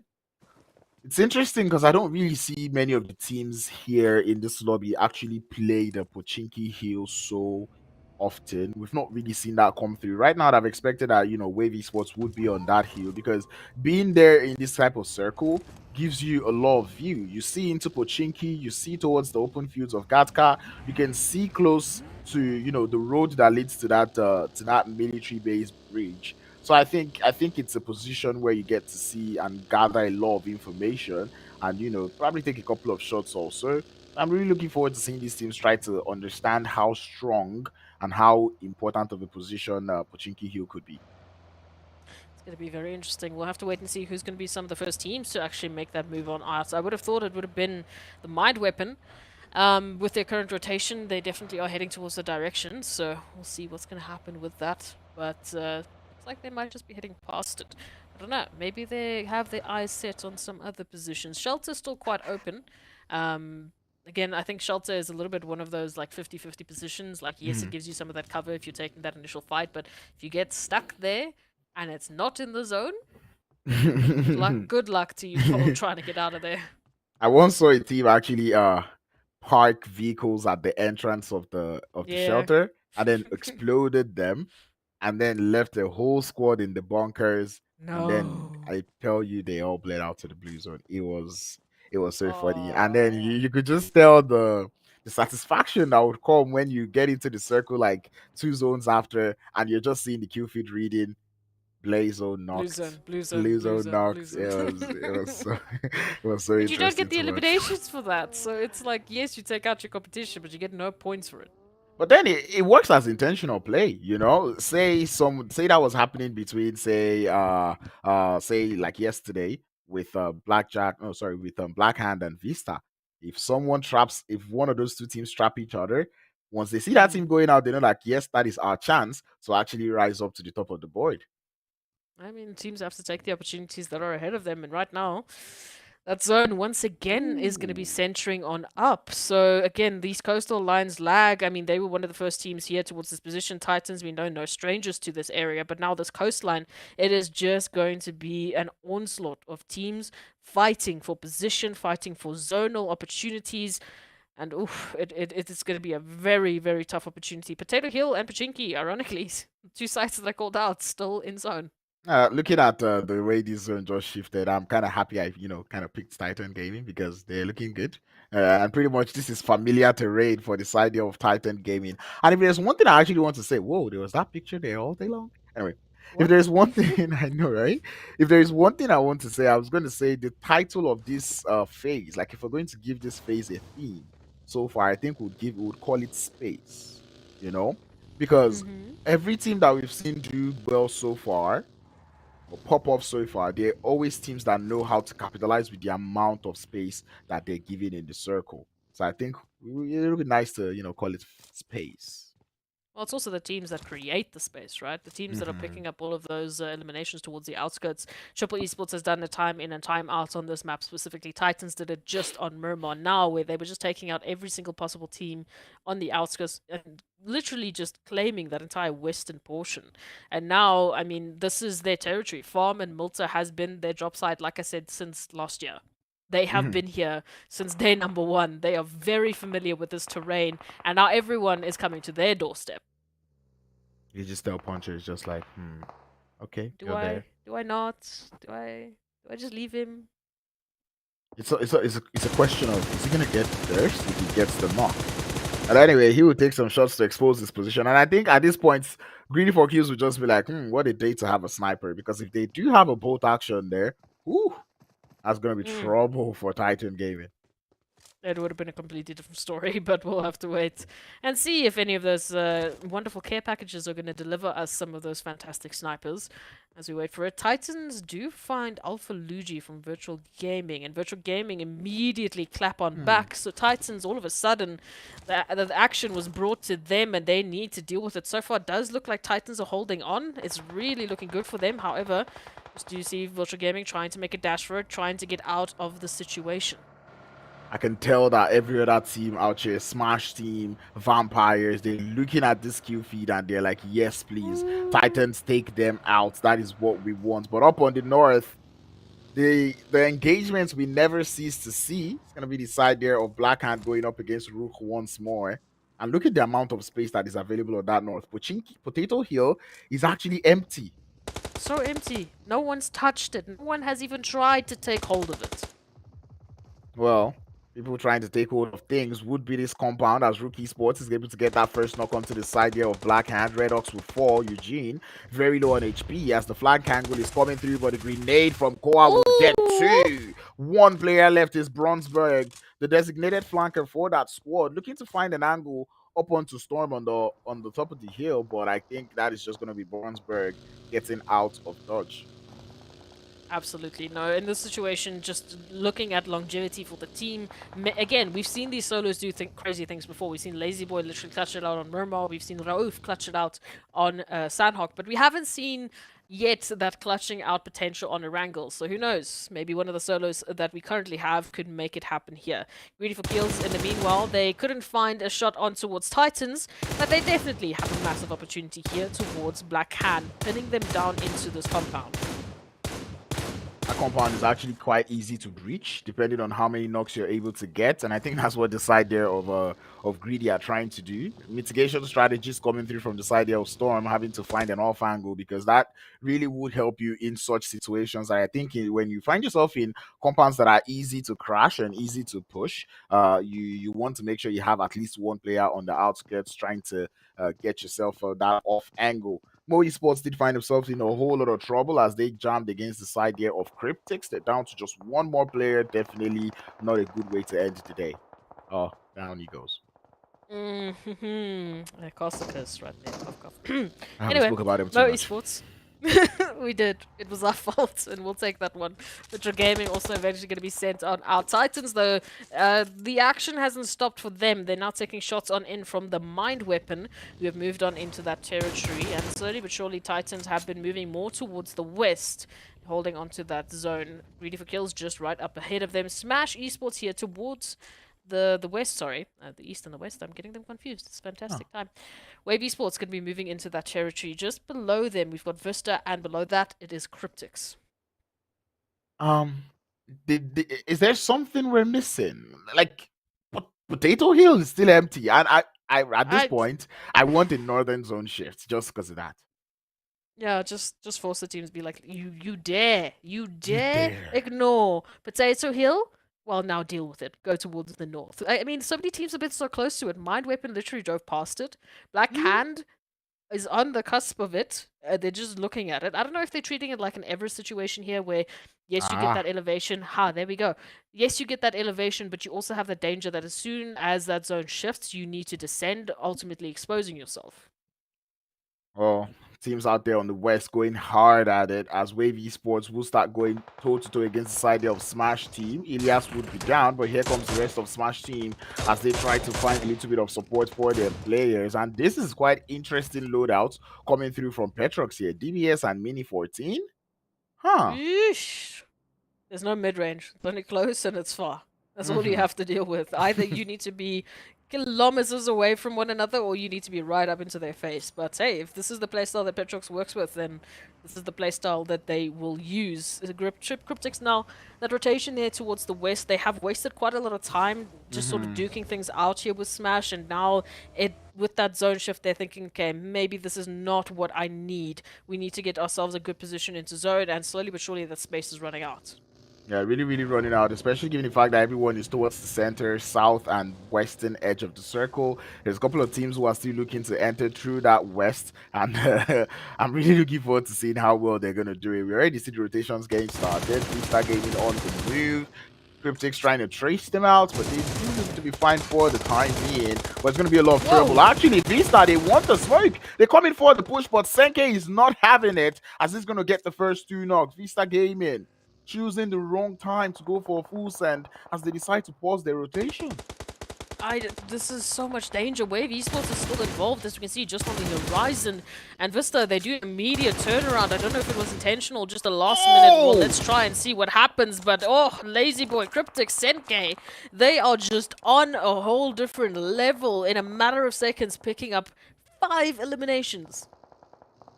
Man, in a blink of an eye, really. Wow. And VISTA, why? Why did you stop?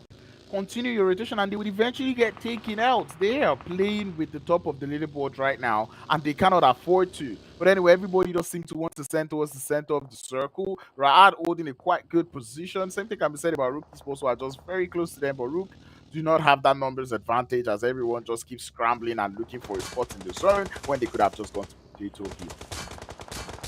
Well, on the bright side, Black Hand have finally taken hold of Potato Hill alongside the Vampires. We do see Wave Esports taking shot after shot. The Mind Weapon, one of the teams that avoided Potato Hill. Just saying, finding themselves in this position, you could have been on Potato Hill. You could have been sitting pretty, but decided to go for alternate rotations, which is kind of weird. But anyway, Mind Weapon holding up on that southern side. Same thing can be said about Titans as they're looking to stay true to their position. Potato Hill does look to be in a whole lot of trouble as the side of Black Hand go up against the side here of Vampires. Stop would go down as the off angle from Koa providing a whole lot of support and advantage to the side of Black Hand. 5 eliminations to the name, and they're looking strong out here on the Potato.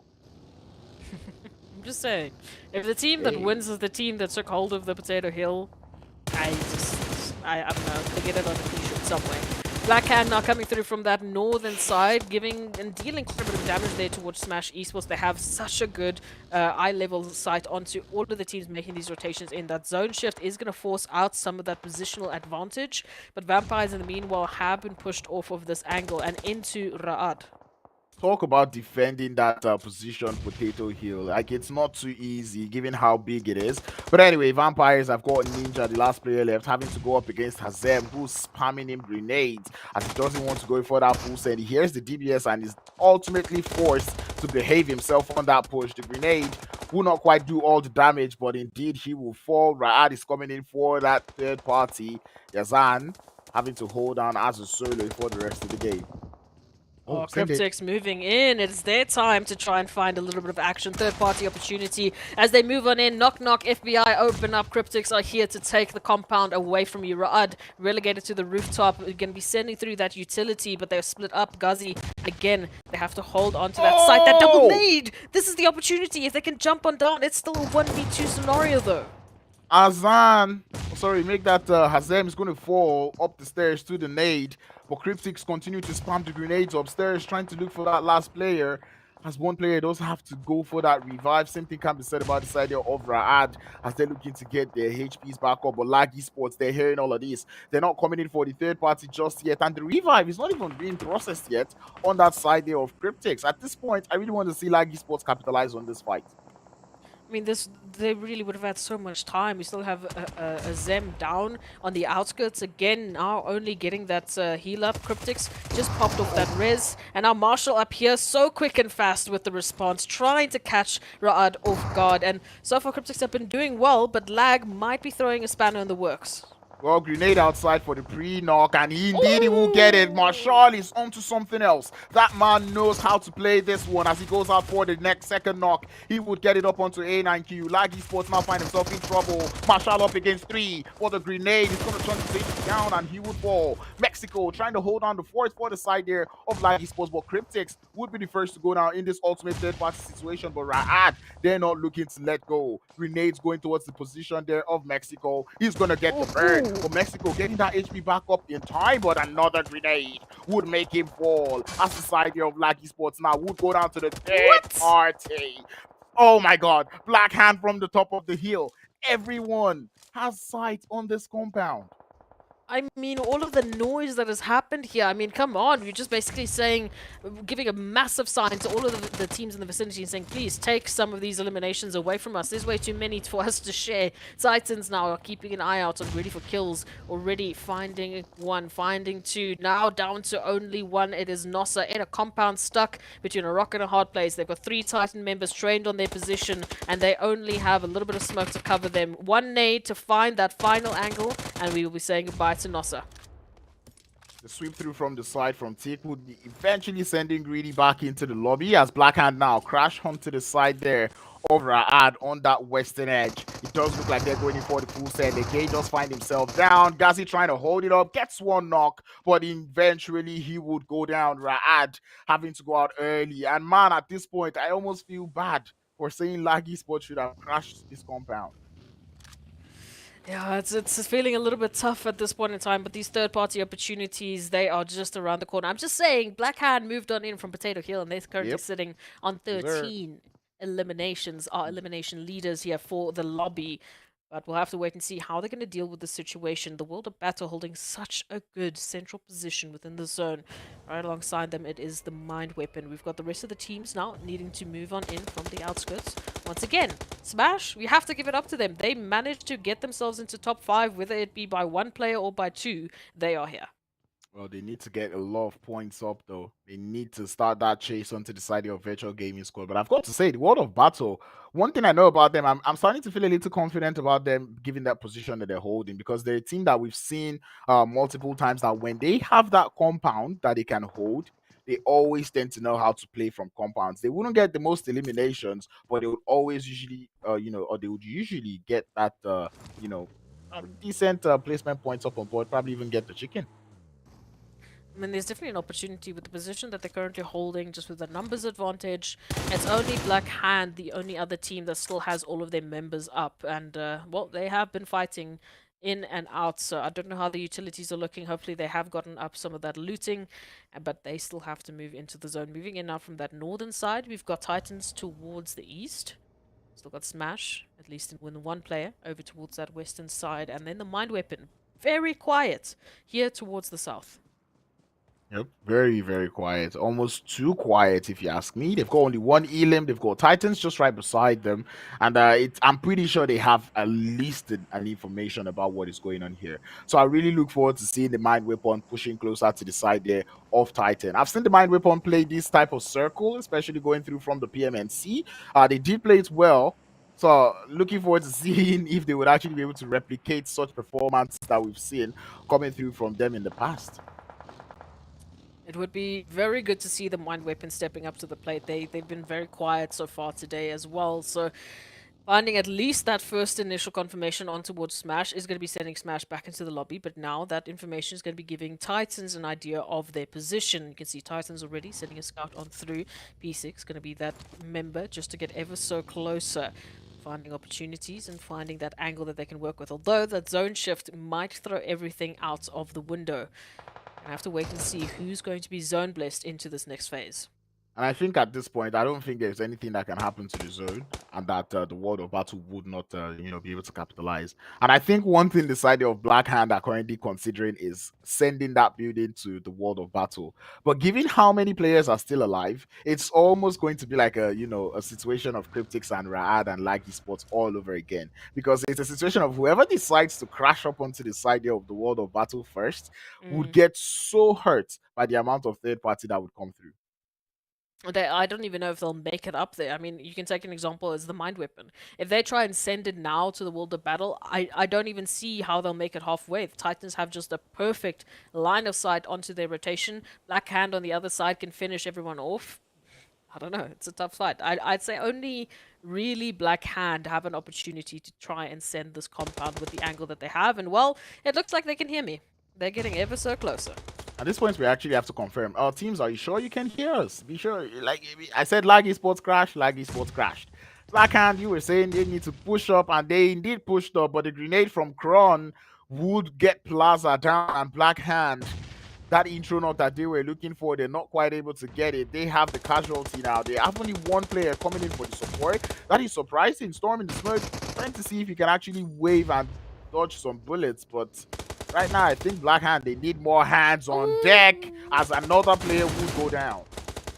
Again, they're just going in one by one by one. Send one player in to try and get a cheeky knock, that's fine. But now the support isn't there. You only send Redox. Redox gets knocked. You send another only one player. And slowly but surely, Black Hand are just saying goodbye to their numbers. Storm and Koa need to split up. They need to leave the World of Battle, have their number. And I don't like what I see. In the meanwhile, we've got Titans and the Mind Weapons moving up here in towards the southern portion. So space is running out. Yeah, they're really, really running out of space. Titan P6 finds himself in a world of hurt. Society of Black Hand are aware of his position, spamming the grenades up onto his side. It's not quite going down yet. He's remaining resilient. And I feel like P6 right now, looking for a way to get into that buggy and head out of dodge. But man, the Mind Weapon out there on the south, they would prove to be a whole pinch for the side there of Titan Gaming on the southern edge. This is going to be quite an interesting zone. Black Hand still facing off against the World of Battle. Storm just narrowly getting that medkit off. It is going to be a two-piece up against the full force of the World of Battle, and they obviously have the information as to where Black Hand made that rotation in. Unfortunately for Black Hand, this cover does not protect them from Titans, and Titans at any point can reach on in for that third party on towards Black Hand, so they really are fighting an uphill battle, excuse the pun. Now, we have to wait and see, can they pick apart the World of Battle? I mean, the smoke usage from the World of Battle is excellent. Throwing up those defensive smokes, trying to block out the side there of a Black Hand is nice to see. But Titan now holding their ends up against the Mind Weapon. And how the Mind Weapon lost all their players in that engagement, I cannot categorically tell you. But all I can tell you is the Titans, they've got 3 players alive, 11 eliminations, and they might be able to secure themselves even more heading into this game. We blinked once again and said goodbye to the Mind Weapon. Now it is up to Black Hand to see whether or not they will be able to hold off this onslaught. But the World of Battle, they're going to be finding that vehicle knock. Koa going down. Now it's only one. Black Hand, all of their hopes and dreams rest on the shoulders of Storm, who is snaking it in the grosses. And unfortunately, if they keep going, they're just going to find Titans. If they double back, they find the World of Battle. And here's Puncher with the vehicle. Do they spot out those legs sticking out? I don't think it did, but right now it's almost like the World of Battle. Not even it's almost like the World of Battle have found their rhythm, right? And you can tell that right now, getting just a couple of eliminations, they already have that momentum that they're looking for. Titan will eventually now send it into the compound. P6 and Puncher will be the first man in line as they would come in from the side. Mohammed is here to receive it as Arthur is just waiting. M4 in the hand would get the knock up onto Puncher and the World of Battle. You can tell they have it in them. Mohammed wants to go for this push, but P6 with the auto shotty waiting for that push. Grenade in the hand of Mohammed, looking for that knock up onto Dick, and inevitably he would get it. As Titans now, they have missed this push. They went in at the wrongest of times, and the World of Battle, they have secured themselves such a great game. Storm is looking to come in for the third party. They know where he is. They over swamp him with the numbers, but he's good for 2. Storm, what are you on? As the push would come through, but from the side, the World of Battle would get the knock and walk home with the chicken. I almost thought they lost that one.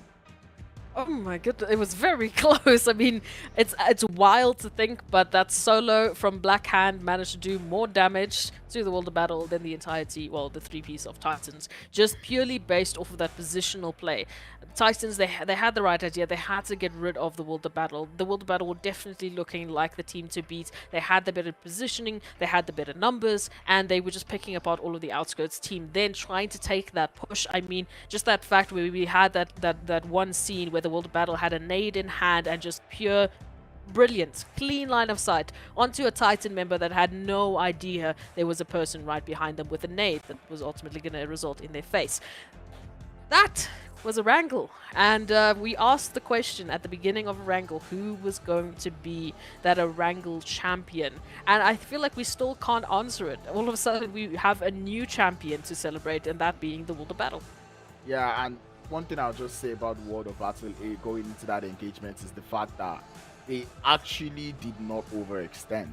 Regardless of how much they wanted to push up onto Black Hand, they were able to still secure themselves very close to the compound. Now, by the time Titans came in crashing, or they came back into the compound so quickly, even the Titans were not quite able to realize what went wrong. Talk about a play, man. I'm so impressed about the way the World of Battle have played this game. It definitely showcases that they have a whole different set of strategies. It's good to see a little bit of that change of momentum, right? They went in, they had that compound, and I thought that they were just going to keep quiet, but thankfully they reached out. They picked up those third parties, and they ultimately brought through a fantastic win on Erangel, so much so that we have to take a look at the highlights and see how they did it.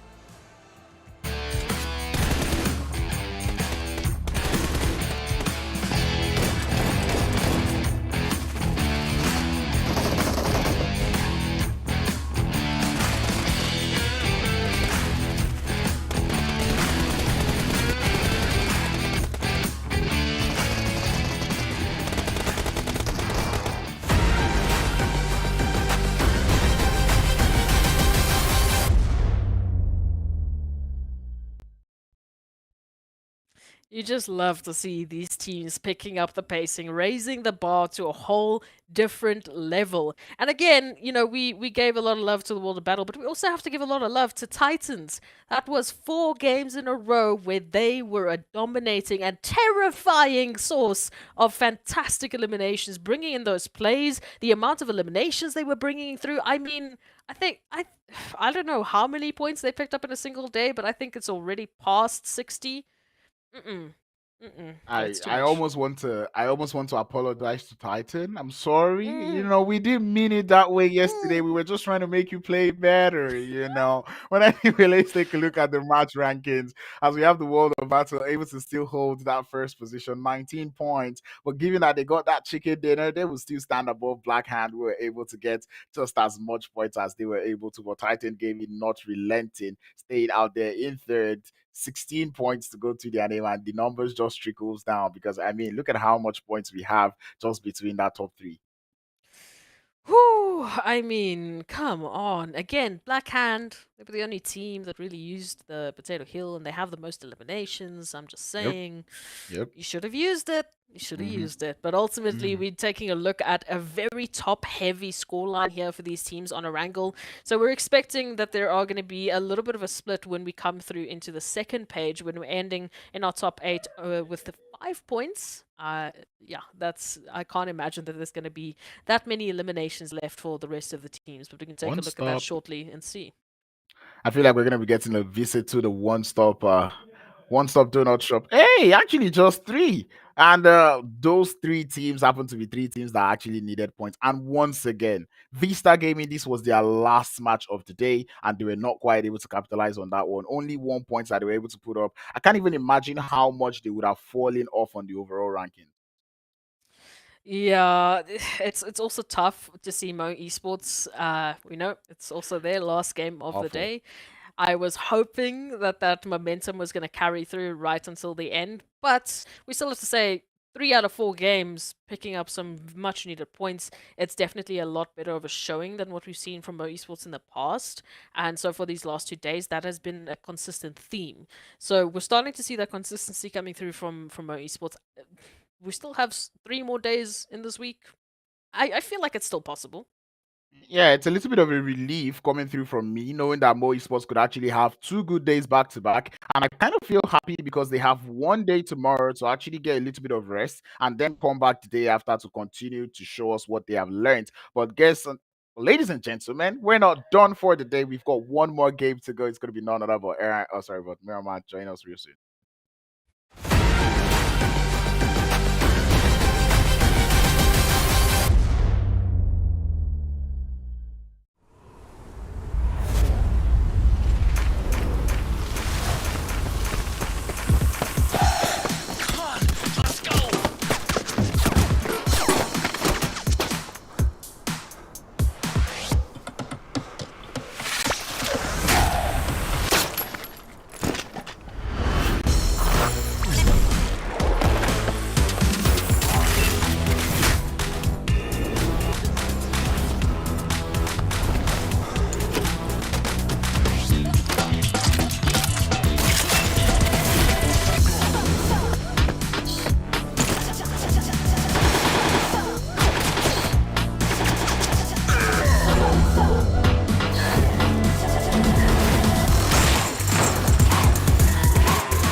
Your order is here. Oh, thank you, thank you.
Well, hello, ladies and gentlemen, and welcome back to the PUBG Mobile Pro League Africa Spring Split 2023. I remain Crowns, and I'm joined here by S Proxy as we are about to get things kicked and loaded in the final Miramar game of this Miramar heavy day.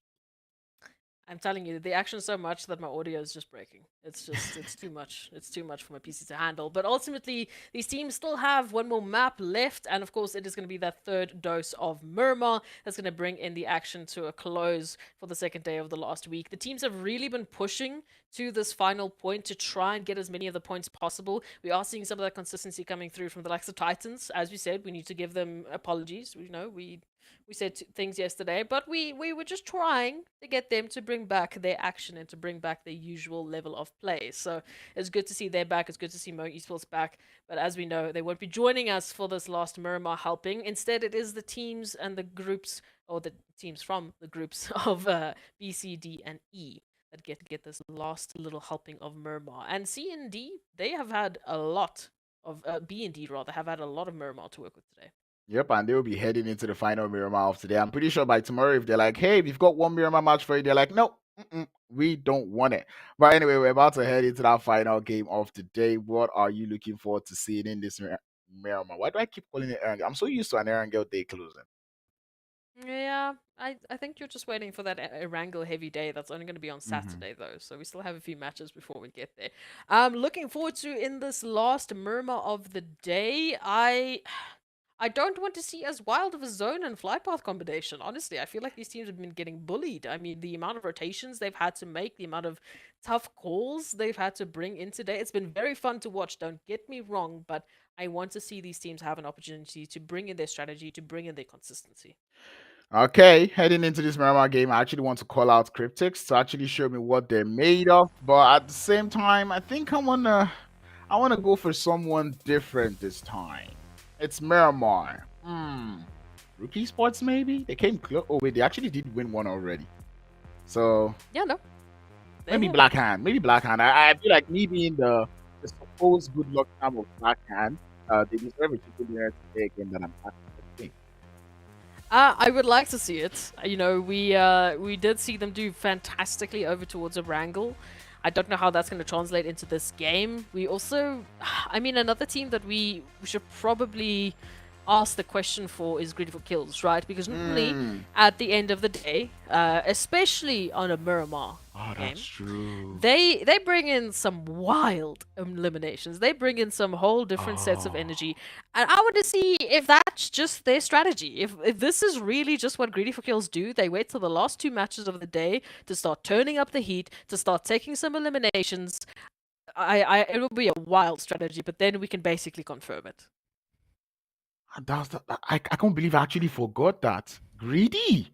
I mean, they've not really shown us good games going into this phase at all. I mean, they're currently seated in 15th position, as you can see that there on the side of your screen. So I would really like to see GREEDYFORKILLS put in some good games going into this one. Playing path is a nice one, hence why I'm not shedding too much light on it. And that zone, I don't know, is it me, deja vu? We've seen the zone somewhere. Hey. But on the bright side, at least we are not heading all the way to the south, or we're not, cutting off players from their flight path. So there is a lot of There's that opportunity too. here. It's nice and equal. Yeah.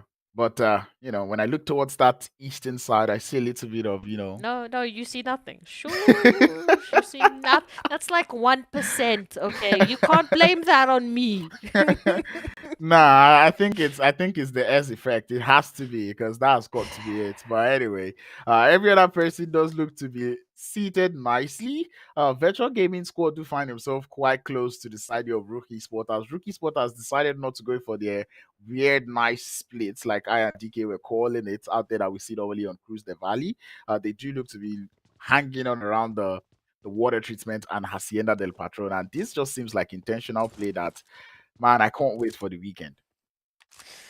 Ooh, I'm just thinking, like all of these teams stepping up at the same time, everyone just bringing in a whole different, performance than what we've seen before. It really is throwing our stats out of the window, but in a very good way. Especially if we can see some of the teams towards the lower part of those overall standings really stepping up. It's going to be a tough one, don't get me wrong. These teams are so much better than in any of the previous seasons. Every season, it steps it up to a whole different level. And that is what we want to see: improvement, adaptation, players getting better. This is exactly the type of play that we want to see coming through from the side there, or sorry, from this region here in Africa. And I'm like looking at this zone, and there's so many good positions. I can't even say, here is one place to be, here is one place you'd rather be, because I feel like every there's hills, there's high grounds pretty much in every single angle. It's wild. It really does bring an interesting question to the forefront, right? If this is the performance these teams are bringing in now, imagine what it's going to be like in our finals weekend. Because I still think there is something to say that some teams are not maybe full sending it. They're also going to have those full 4 days where they CRYPTICS. can go through the VODs, they can go through the strategy, they can refix and redo anything that they feel like is not going to be working for the finals, and maybe showcase some of those surprises. So then just imagine what those finals are going to be like. Yeah, and I feel like at this point, with that point that you make, I'm really hoping Titan Gaming is not one of those teams that are keeping things for the finals. Because if right now the way they're playing means that they're still keeping stuff for the finals, it's gonna be a very scary finals. I think CRYPTICS is one team that I know, like, I think they're keeping stuff for the finals, because these plays that we're seeing from them, especially rotation wise, that we see them so scattered on their rotation, this is not something that would see from CRYPTICS most of the time. And I feel like this is something we'll not even be seeing at all when we get into the finals of the tournament. Again, it's that whole question. I mean, it's what we started with yesterday. You know, if Titans, I don't think Titans were doing it on purpose yesterday. I definitely do think that it was just it was a wild day of zones, and a lot of the teams were stepping up very quickly, and they obviously went back to the drawing board. They fixed what they needed to fix, and now they're back to the usual Titan self. But the idea that there's teams out there that are, you know, not full sending it just yet, just doing what they need to get themselves into the position they need to be. Oof, that is scary. I don't think they can do a lot of that at this level of the competition, but I do expect there's going to be change, because we have those 4 days where teams can go and fix any mistakes. Yep, mistakes. In fact, before the 4 days, we already seen teams fix up their mistakes in just that 1 day break that we get in every phase, right? So giving them 4 whole days to do research, I feel like within those 4 days, teams can actually plan A, plan B, plan C for if either one of those plans do not work. So going into the finals, I expect to see, I don't want to see repeated mistakes.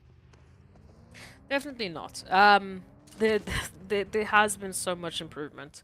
Again, we've talked it into nauseum today about all the teams that have been improving and have changed things up, and it's working for them, and it's really good that it is working for them. But now let's see some of that consistency. For example, GREEDYFORKILLS. Let's see them bring in a fantastic Miramar game to end the day, because we've had a Miramar heavy day and they haven't been able to capitalize, which is weird. I don't know if it has to be the last game of the day, and that's where that's where their Monster Energy starts to drink in. Maybe they keep a can on the side and they only drink it, towards like the halfway point. I don't know. We'll have to wait and see. I feel like Greedy is just one of those teams that knows how to capitalize on mental fatigue, right? When every other team is kind of getting tired and worn out, GREEDYFORKILLS just probably, I don't know, maybe it's a switch in IGL. Because I feel like this would usually happen when a team has, more than one person capable of, doing the IGL work. So in situations like that, they just like switch up the strategies, or just tell the next person, hey, I'm mentally tired. Can you pick up the pace? And then, they pick up the pace, come in entirely different and, show us exactly what, they can do. So I'm looking forward to seeing that. And I feel like if that really is what it is, that they're a team that knows how to capitalize on, weaknesses and the tiredness of other teams, it'll pay out well for them in the finals.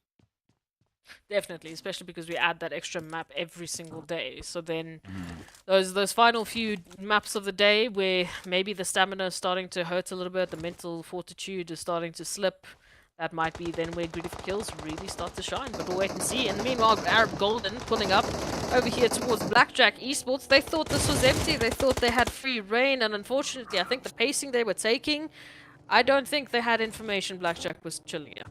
At all. at all. And I feel like this is probably Arab Golden getting used to the fact that they're usually the first to get out of Los Leones, or they've been the first to get out of Los Leones in today's games. So they probably were not even expecting Blackjack Esports to be around the vicinity at all. But Blackjack Esports, I'd call this a revenge, given what happened in Yeah. the first Miramar game. Definitely. I mean, this is the immediate turnaround. So Blackjack, they've already learned from their mistakes, and it's good to see because they've changed up that roster. They want to see some success coming from it, right? Now, though, they are at least one of the few teams that are a little bit closer with that zone rotation pulling all the way towards the east. Very interesting opportunities here, right? I mean, some of the POIs that we have here are really going to force the teams to deal with some of that wide open terrain, and then we've got a little bit of the compounds and drops there towards Al Azahar. So interesting opportunities, but I really am liking where the Mind Weapon are holding. I mean, they're literally smack bam center zone, have some compounds, and they're waiting for teams. Yeah, I like the way the zone just every single time we feel like this zone is a good one. Every team is situated in it. Just goes whoosh. Oh, there's that place, up to the north. And yeah, the entire eastern part of the circle totally free. There is no one around there. The Mind Weapon do happen to be holding a very interesting position up the top of the hill, just around the junkyard. They'll be looking quite nice. It's going to be a lot of skirmishes on that southern edge of the circle because there's so many teams trying to get in from there. We're talking Blackjack, Greedy, CRYPTICS, and onto that western side with Vampires and, a whole load of other teams trying to make it in from that side. So there's going to be quite interesting skirmishes happening on the west. Oh dear, the World of Battle and URUS, all of a sudden, it's a back and forth. There isn't any initial issues. But the World of Battle, again, they're fighting this uphill. They're trying to get their nades sent on up. Just leave it. I feel like this is a situation whereby or this is a position whereby if you're not the first to get here, just go away, find another place to stay because I don't see any way they're gonna get up this hill. Urus have all the advantage, and right now I feel like the World of Battle, no need to waste all these utilities. Just get into your vehicles, turn back, try to go into more compounds because there's actually more hills that they can actually hold going into this circle. It's tough though, right, for them to try and disengage. They've already made noise. They've already actually made sure to get the attention here of Urus. So now, if they want to back off, Urus is going to hear that. They're going to hear those vehicles rolling. You can see engine moving. Rauf already running because he knows there's an opportunity here for him to get potentially an elimination as the World of Battle try and back off. I agree with you. They should leave, but how they're going to leave the situation, I'm not sure. Unfortunately, players have not started to disappear out here in PUBG Mobile. They've not learnt the skill of teleportation, being a whole lot of trouble just yet. I feel like they'll get there. The World of Battle do lose one player, though. It's going to be Mohammed down on the bottom of the hill. Greedy would swipe that elimination as they're coming in for the third party of the century. Up there on that southern side, the crown is where we've got CRYPTICS going up against Blackjack Esports. And it does look like both teams are willing to take this fight. Zeke out there on the outskirts, as the rest of CRYPTICS would not form up on the side here of Blackjack. Oh, Blackjack Esports, they just got off of the fights of that wonderful jump on towards Arab Golden. Now they're going to have to go up against CRYPTICS for the southern rotation. Already a few shots being exchanged. Senke and Lazy Boy taking a two-piece here with Marshall and El Chapo on the other side. Phonics already down to only a sliver of HP. And in the open, unfortunately, Hiske is very far off. So in terms of covering fire, I hope they've got scopes to try and cut down this distance. Well, unfortunately, it does look like MG will be in a whole world of danger. There's only so much he can do from the top of that hill, as we see all sorts of eyes focused on his position. And I hope he's buying time, but MG, though, finds himself in a whole world of danger. Has to push up onto Marshall, who we've actually seen pull up and show us how crazy he can be, especially with this weapon. But the grenade from Senke would shut down the operation on this side of things. Blackjack Esports have to go back to the drawing board, reschedule, replan, basically get out of here. Absolutely, just get the heck out of Dodge because at this point in time, slowly but surely, you're seeing these numbers drop. You're seeing your teammates going down. Already another knock. You're in no position to try and get that Rezon out. His can watch as teammates, unfortunately, are just getting, well, sent back into the lobby here by CRYPTICS. Now, CRYPTICS mobilizing, obviously needing to move into the zone. Might be leaving his in the dust here. Because they can't really move, right? If they make a move, if they try to rotate on with CRYPTICS, they're just going to jump out of those vehicles. They've already got 2 up ahead of them to gatekeep, and it's looking like a tough situation. Just give up, man. A man's about to bleed out to the zone because at this point, I feel like there really isn't so much he can do. Is he gonna get it?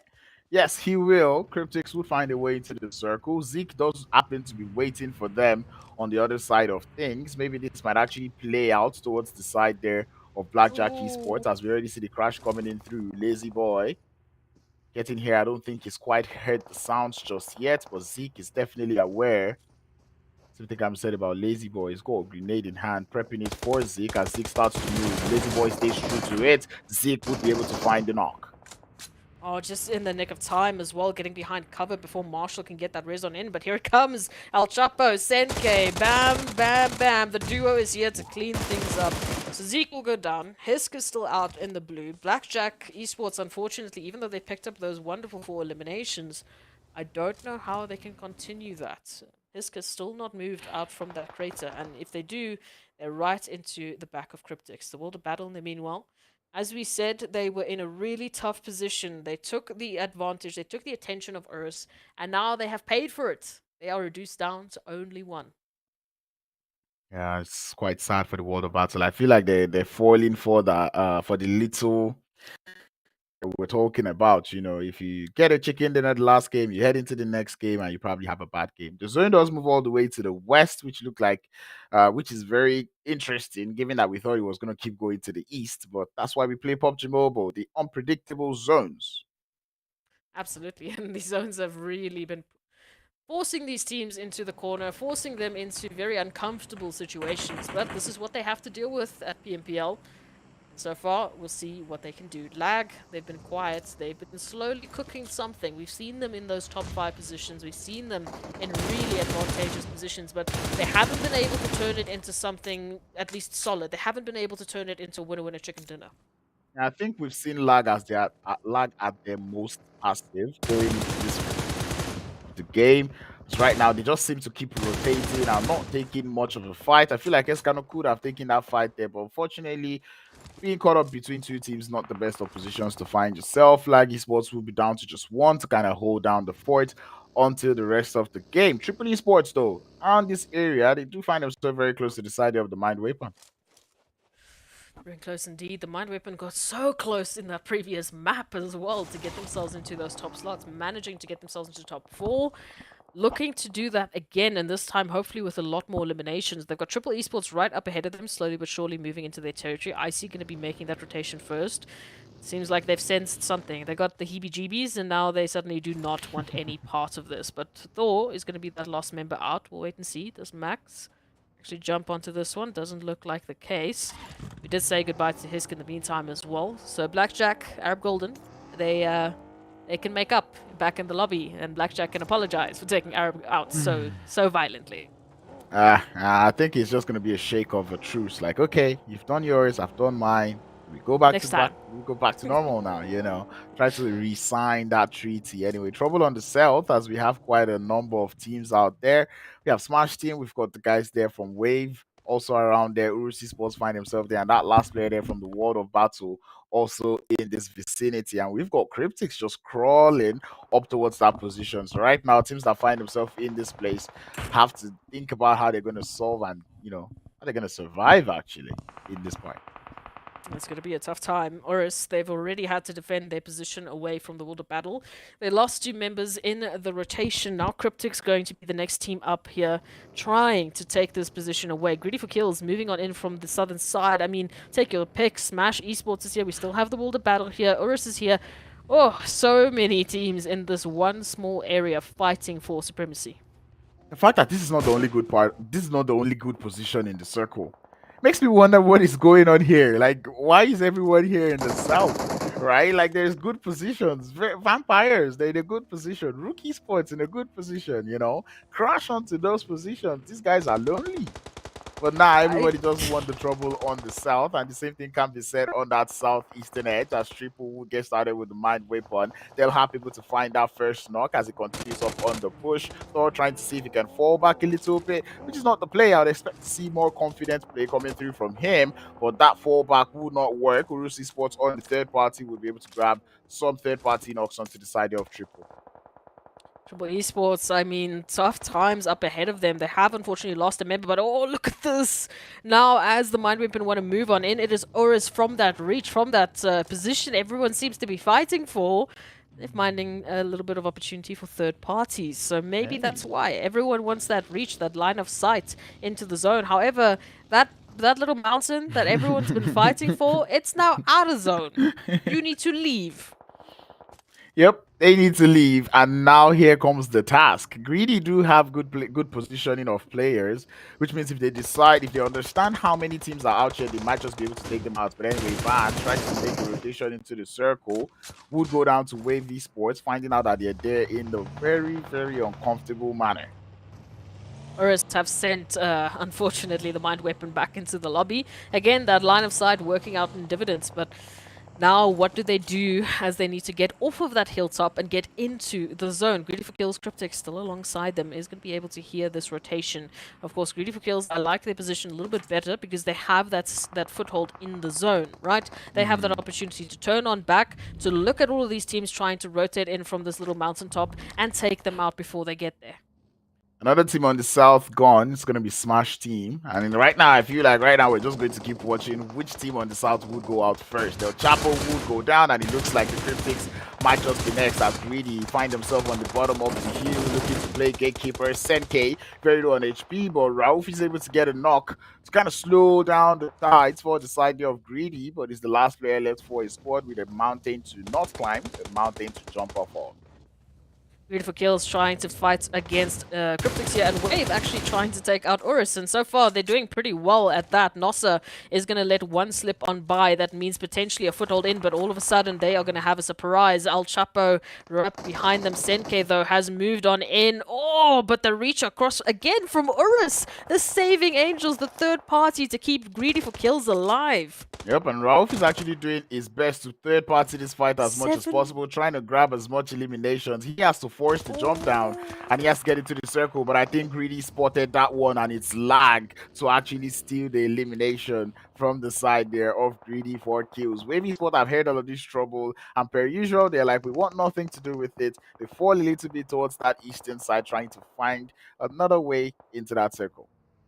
I mean, you have to give it up to URUS, right? They managed to get that little hilltop. They were the ones to take it first, and they've picked up 7 eliminations for all of their troubles. So that little hill definitely was a good spot, but is not the only one. As we can see, TIMEOUT now having to give up some of their compounds. Black Hand moving now in from that northeastern side, right alongside Virtual Gaming, who's been hunkering down here towards the east for such a long time. Pretty much uncontested. Now needing to pick up the pacing, taking shots at GREEDYFORKILLS, and now they will have to deal with Black Hand. This 2-2 split, though, Crowns, I don't know about you, but it makes me nervous. Yes, they have an opportunity to get themselves into center, but with the Black so close up towards them, and Wave now moving into the territory, GREEDYFORKILLS moving into the territory, I would like to see them regroup sooner.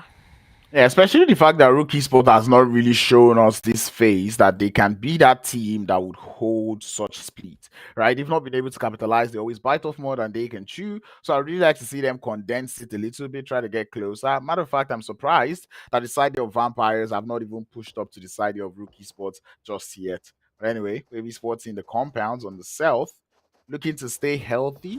Virtual Gaming Squad just around them. What are they going to do about it?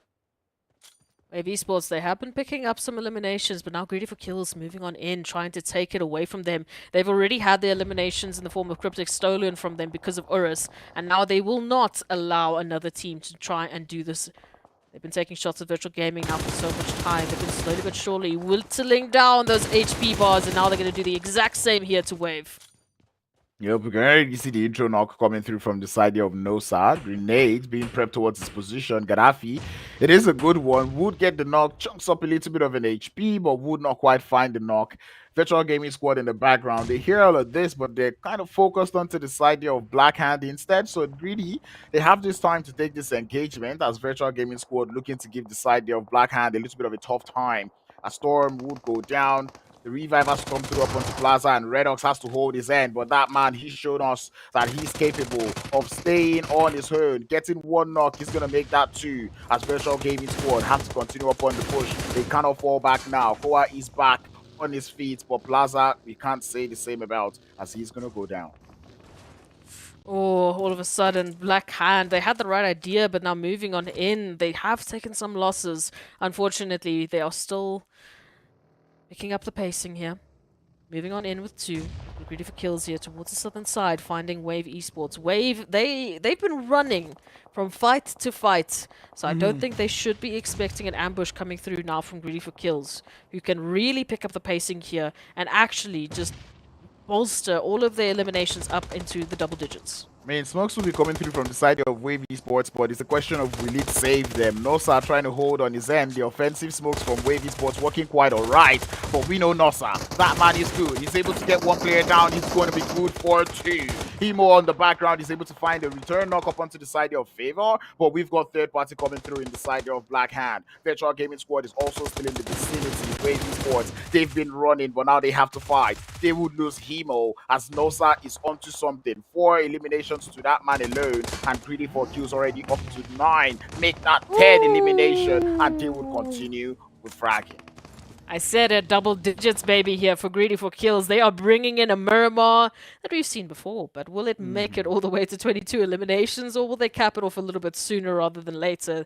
So far, all of the teams have been taking losses as they've been trying to get into this final stage. We're not seeing as healthy of a spread of numbers. Vampires, one of the only teams that still had 4 players left, and now that might be reduced immediately down to 3. RUKH Esports now moving on in, some nades being sent on out.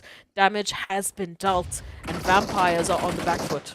I feel like it's unfair to be burning Vampires in Miramar because they already have the sun burning them. But RUKH Esports, they do not mind, they do not care. They're coming in from the side from Rami, would get another knock. Savage next in line will fall, and that is going to be a very clean wipe coming through from the side of RUKH Esports. 4 crates all lined up perfectly. Love to see it. I was just about to say, how clean is that loot? You could just walk on through and pick up whatever you want. But that does mean that for any teams that are still within the surrounding area, all of a sudden the leftover eliminations you can still pick up. That is drastically reduced. That was one of our biggest teams still left. Now it is Greedy for Kills, who still have 3 members up, although that knock moves on in. Reno is down, but all of a sudden Zuxi here to get that revenge, to get those trades.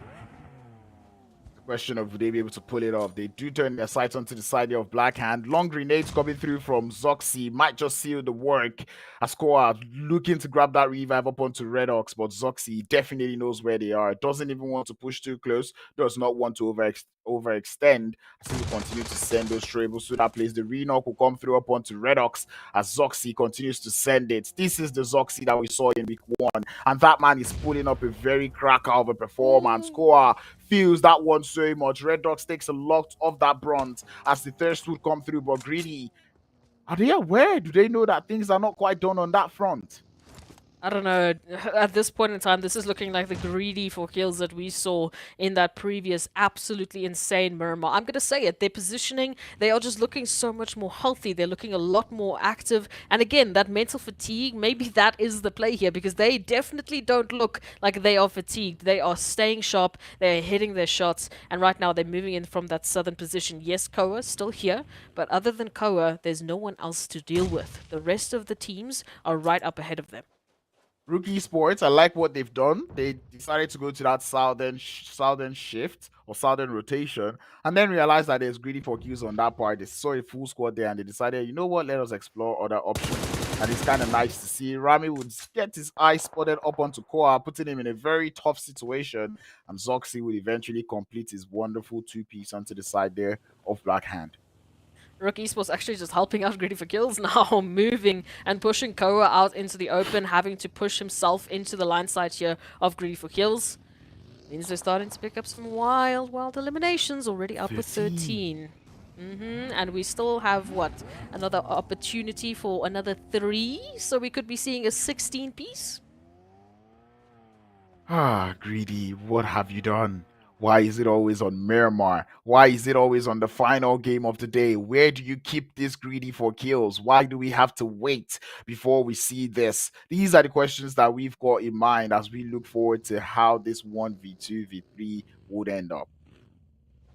Beautiful kills moving in from that southern side. Again, it is the 2 from RUKH. It is the 1 from Virtual Gaming. One shot, staying in that shack, not looking to get involved anytime soon. Likely not to get involved as soon as Greedy for Kills will find that shot onto RUKH. So then we look. What is this 2v3 going to mean? The 2v1 split, slowly but surely building on the side of Greedy for Kills. See that one side, keeping a keen eye on Virtual Gaming. You can basically think of this as a 3v3 at this point. But Greedy for Kills, they have the high ground. And that's not a pun intended. It's just a simple fact. They have the opportunity here. High ground, high hand, high numbers advantage. They've got everything right now. And I think it's a situation of them playing it carefully. I like the fact that they've not gotten greedy. They're not living up to the name. Zoxy. Zoxy, come on, don't play 6 eliminations to that man. And the side of greedy, I tell you, you cannot hit a grenade like that and not be as confident as possible. You can already see every other person on the squad. Their energy is high, they're pumped up, ready for this one. But RUKH Esports, though, they've got dirty angles onto the side of greedy for kills. If greedy are not careful, they might just get taken out. It's really going to come down to this timing. This 2-1 split, though, I still think can work in dividends here for Greedy for Kills. But they're keeping it tight. They do not want to split up. Nossa is going to be spotting out at least a little bit of something happening there towards the southern edge. RUKH Esports, they also have that information. They know where Nossa's hiding. But where's Zuxi? Where's Reno? What are they doing? We need some information here. Greedy for Kills, this compound, the way that they're just moving as a squad, they really are signifying a little bit of something scary here. RUKH Esports, all of a sudden, they might blink and there's 3 players right up ahead of them. Well, Pusha, I can assure you, you've made a mistake.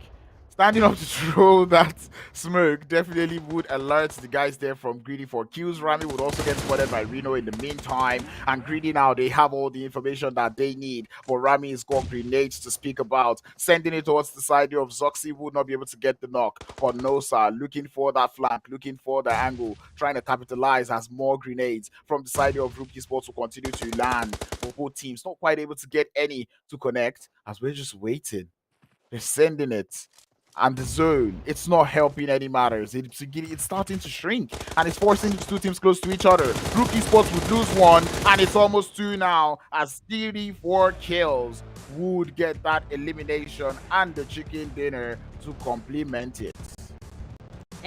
I told you, Greedy for Kills, last game of the day. It happens to be a Miramar. This is what we have come to expect at this point in time. Greedy for Kills just have that end of the day energy. I'm telling you, I don't know what they're drinking, I don't know what they're doing. Maybe it's the double IGL strat that you're talking about. Maybe they are just relaxing, I guess, doing some breathing exercises in between games. But it's really starting to show in dividends for them. These teams just don't know what to do when Greedy for Kills just step on up. And you just wonder, Greedy for Kills, why have you not been doing this since? We've been waiting for this type of performance, you know? And, you know, them ending on this manner, I really hope going into the next day of this phase, which is in 2 days' time, they will be able to step up their game and start to show us this type of gameplay in every single game. There's something to show for it. As we said, like in the finals, you're not just playing, you know, your 4 matches, you're playing 6 matches. So if you want to talk about strain that's going to be happening for these teams, those top 16 teams are really going to have to deal with some wild times. But speaking of these wild times, we just had a fantastic Miramar. Let's go take a look at it.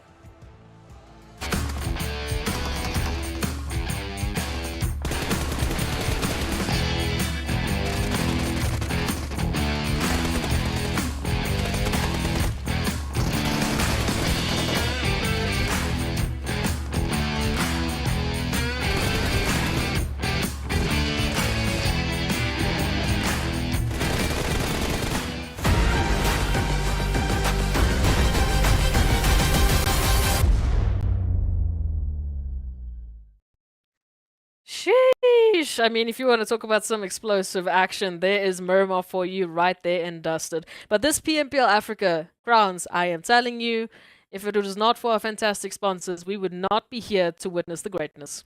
Yes, sir. And that's why we say a big thank you to Monster Energy, our official energy drink partner for the PUBG Mobile Pro League. What a game that we just saw out here in Miramar. And I just have to point it out, the individual excellence that we saw from the side here of GREEDYFORKILLS in this final game. Mwah.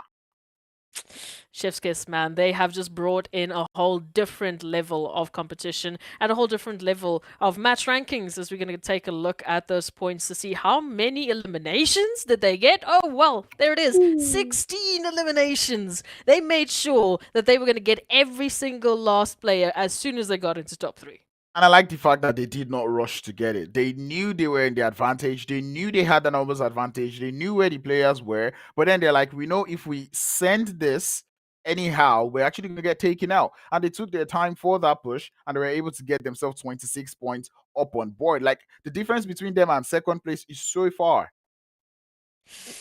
Yeah, look, I mean, if you're talking about a 26 down to 4, 22-point difference. Hello, this is what we have to deal with. But it makes sense when you have one single team just reining it in with those eliminations. And then even towards the the bottom of these top 8 standings, we had URUS, like we said, on top of that tiny little mountain that everyone just seemed to grab. Well, this is why. They picked up 7 eliminations just from those third-party angles. Virtual Gaming, Black Hand picking up 6 apiece each. I mean, these teams are definitely adding a lot onto those overall standings. We can take a look at the second page to see what else we have to deal with, but I expect some donuts are going to be shared. Only 2. Again, this is a good, healthy showing. I mean, so far we really haven't seen such a, I guess, such a top-heavy standing. We've only had 1 or 2 teams heading into the donut shop. Yeah, and I like the fact that every other team is now seeming to be aggressive, trying to find at least one elimination before they get taken out early on in the game, which is nice to see. Smash Team, pretty much one of the only teams on the bottom of the leaderboards that were not quite able to put up numbers. And I'm saying this because Vampires and Virtual Gaming Squad continue to put up numbers on the board that is making things harder and harder, especially when we look at that top 16 position. Well, we know these match standings going to a close. It means the last map of the day is done and dusted. And now we need to start the conversation as to what those overall standings for this week are starting to look like. We know coming into this day, we had VISTA and Black Hand at the top. We've already confirmed that Titans have taken that slot, but for how much points have they taken that slot? 95 points. But you gotta give it up to VISTA and Black Hand, especially Black Hand, for managing to keep up with the absolutely dominating force that Titans has been showing. Yep, this is absolutely monstrous. Titans started today with 19 points, and they're closing off the day with 95. I believe that's like 78 points in one day. What is this? I'm pretty sure it's very close to breaking in a record for 1 day's worth of points into the season alone. Different Titans, man. This is the experience that they've come to show. But Black Hand doing really well, moving up from 56 points to 94 points, managing to stay 1 point behind this wild Titan ride that we've been talking about. But again, we see a few other surprising factors. I mean, RUKH Esports, to see them over here in the 5th position, moving up from 8th. TEAMLAG, unfortunately, dropping off from their 7th position. MEA Esports as well. They're still managing, though, to stay in the top 8, which I like to see. It's good that they're holding on to this. Same can be said for Wave. They've dropped off, but they've stayed here. Also, looking at this, we have to pose that question, is this going to be what we see tomorrow? What is very important for you to notice, and since you called them out in the beginning of Miramar, I'm going to say it. CRYPTICS have moved on down from 4th into who knows where. We'll have to look at the second page. I mean, I actually was gonna say like, CRYPTICS, where are you? But they're sitting out there on 9th position. Not what I want to see from the CRYPTICS. It only becomes more work when we start to look at heading into the rest of the days that we have here in the phase. GREEDYFORKILLS out there in 10th position, even with that chicken dinner, it wasn't quite able to bump them up too much. But one thing I just want to point out, ladies and gentlemen, if you remember, top 12 is only going to play that VISTA game, and Triple Esports are not in that top 12 bubble. I mean, for CRYPTICS, it was tough, right? They only picked up 16 points today. 16. Damn. They had 32 at the start of the day. So that's only 16 that they're going to be adding to their tally. So you can understand that for some of the rest of the teams that are finding themselves here, it's been a tough ride. GREEDYFORKILLS, they started off the day with 13 points, and now they're sitting here over towards 46. Very, very comfortable into this top slot, but I would not ever say that they're going to be safe. Like you said, top 12, 40 points, 2 points behind them, it's 38. Like it's nothing. This is a couple of games, and then we could be seeing a completely different top 12. So this is good news. It means that we're getting a nice, healthy dose of teams, and we've already got a few new teams in that top 12 if it stays this way. But let's take a look at that last page. 25 points for 16th position to see how the rankings are going to be looking, and 3 points behind them we've got a 17th place team with 22 in the form of Virtual Gaming Squad, then 19, 18, 17. So that's very healthy. I mean, that's just a couple of points, and then you could be finding yourselves in the top 16, maybe even the top 12. And I'm pretty sure Virtual Gaming Squad will be looking to capitalize on that. They really need to start to get these points up on board. And I'm saying this because more Esports is probably looking at these leaderboards and they're getting very confident because Virtual Gaming Squad, Smash Team, Timeout, even the Mind Weapon, actually, all teams that are on this bottom 4 actually are the only teams that are finding themselves on top of more Esports on that general ranking. Right, the only team that is there that is not here is Timeout, and ultimately, more Esports have more points than Timeout. So at this point, if these teams don't start to step up by the end of this week, their top 16 slots might just get snatched away from them. I mean, imagine a story where we say in one single week, a team went from the bottom of the overall standings to a top 16 finish to get themselves a slot in the finals. I'm getting goosebumps as I'm talking about it, but Right. hey, I would be here for the story, especially just to see Mo Esports and their journey into this wild, wild ride. But Crowns, that is going to be our last game for the day. That is going to be the last possible finishing here for day number 2 of our last week of PMPL Africa. So we have to say big shout out to all the viewers who are still sticking around and somehow still awake. We thank you for your presence, and we hope to see you once again on Friday when we come back to see what these teams have in store for us. We'll be there, same time, same place. Can't wait to see you guys. Till then, good night.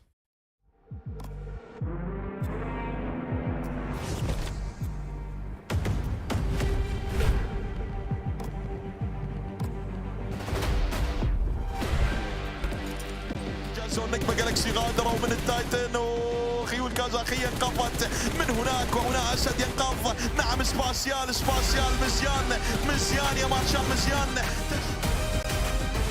إلى هذا الزون يحاول أنه يدخل زون، لكن خلينا نركز هنا مع هذه الفايتات. بسيخ بإصابة ثانية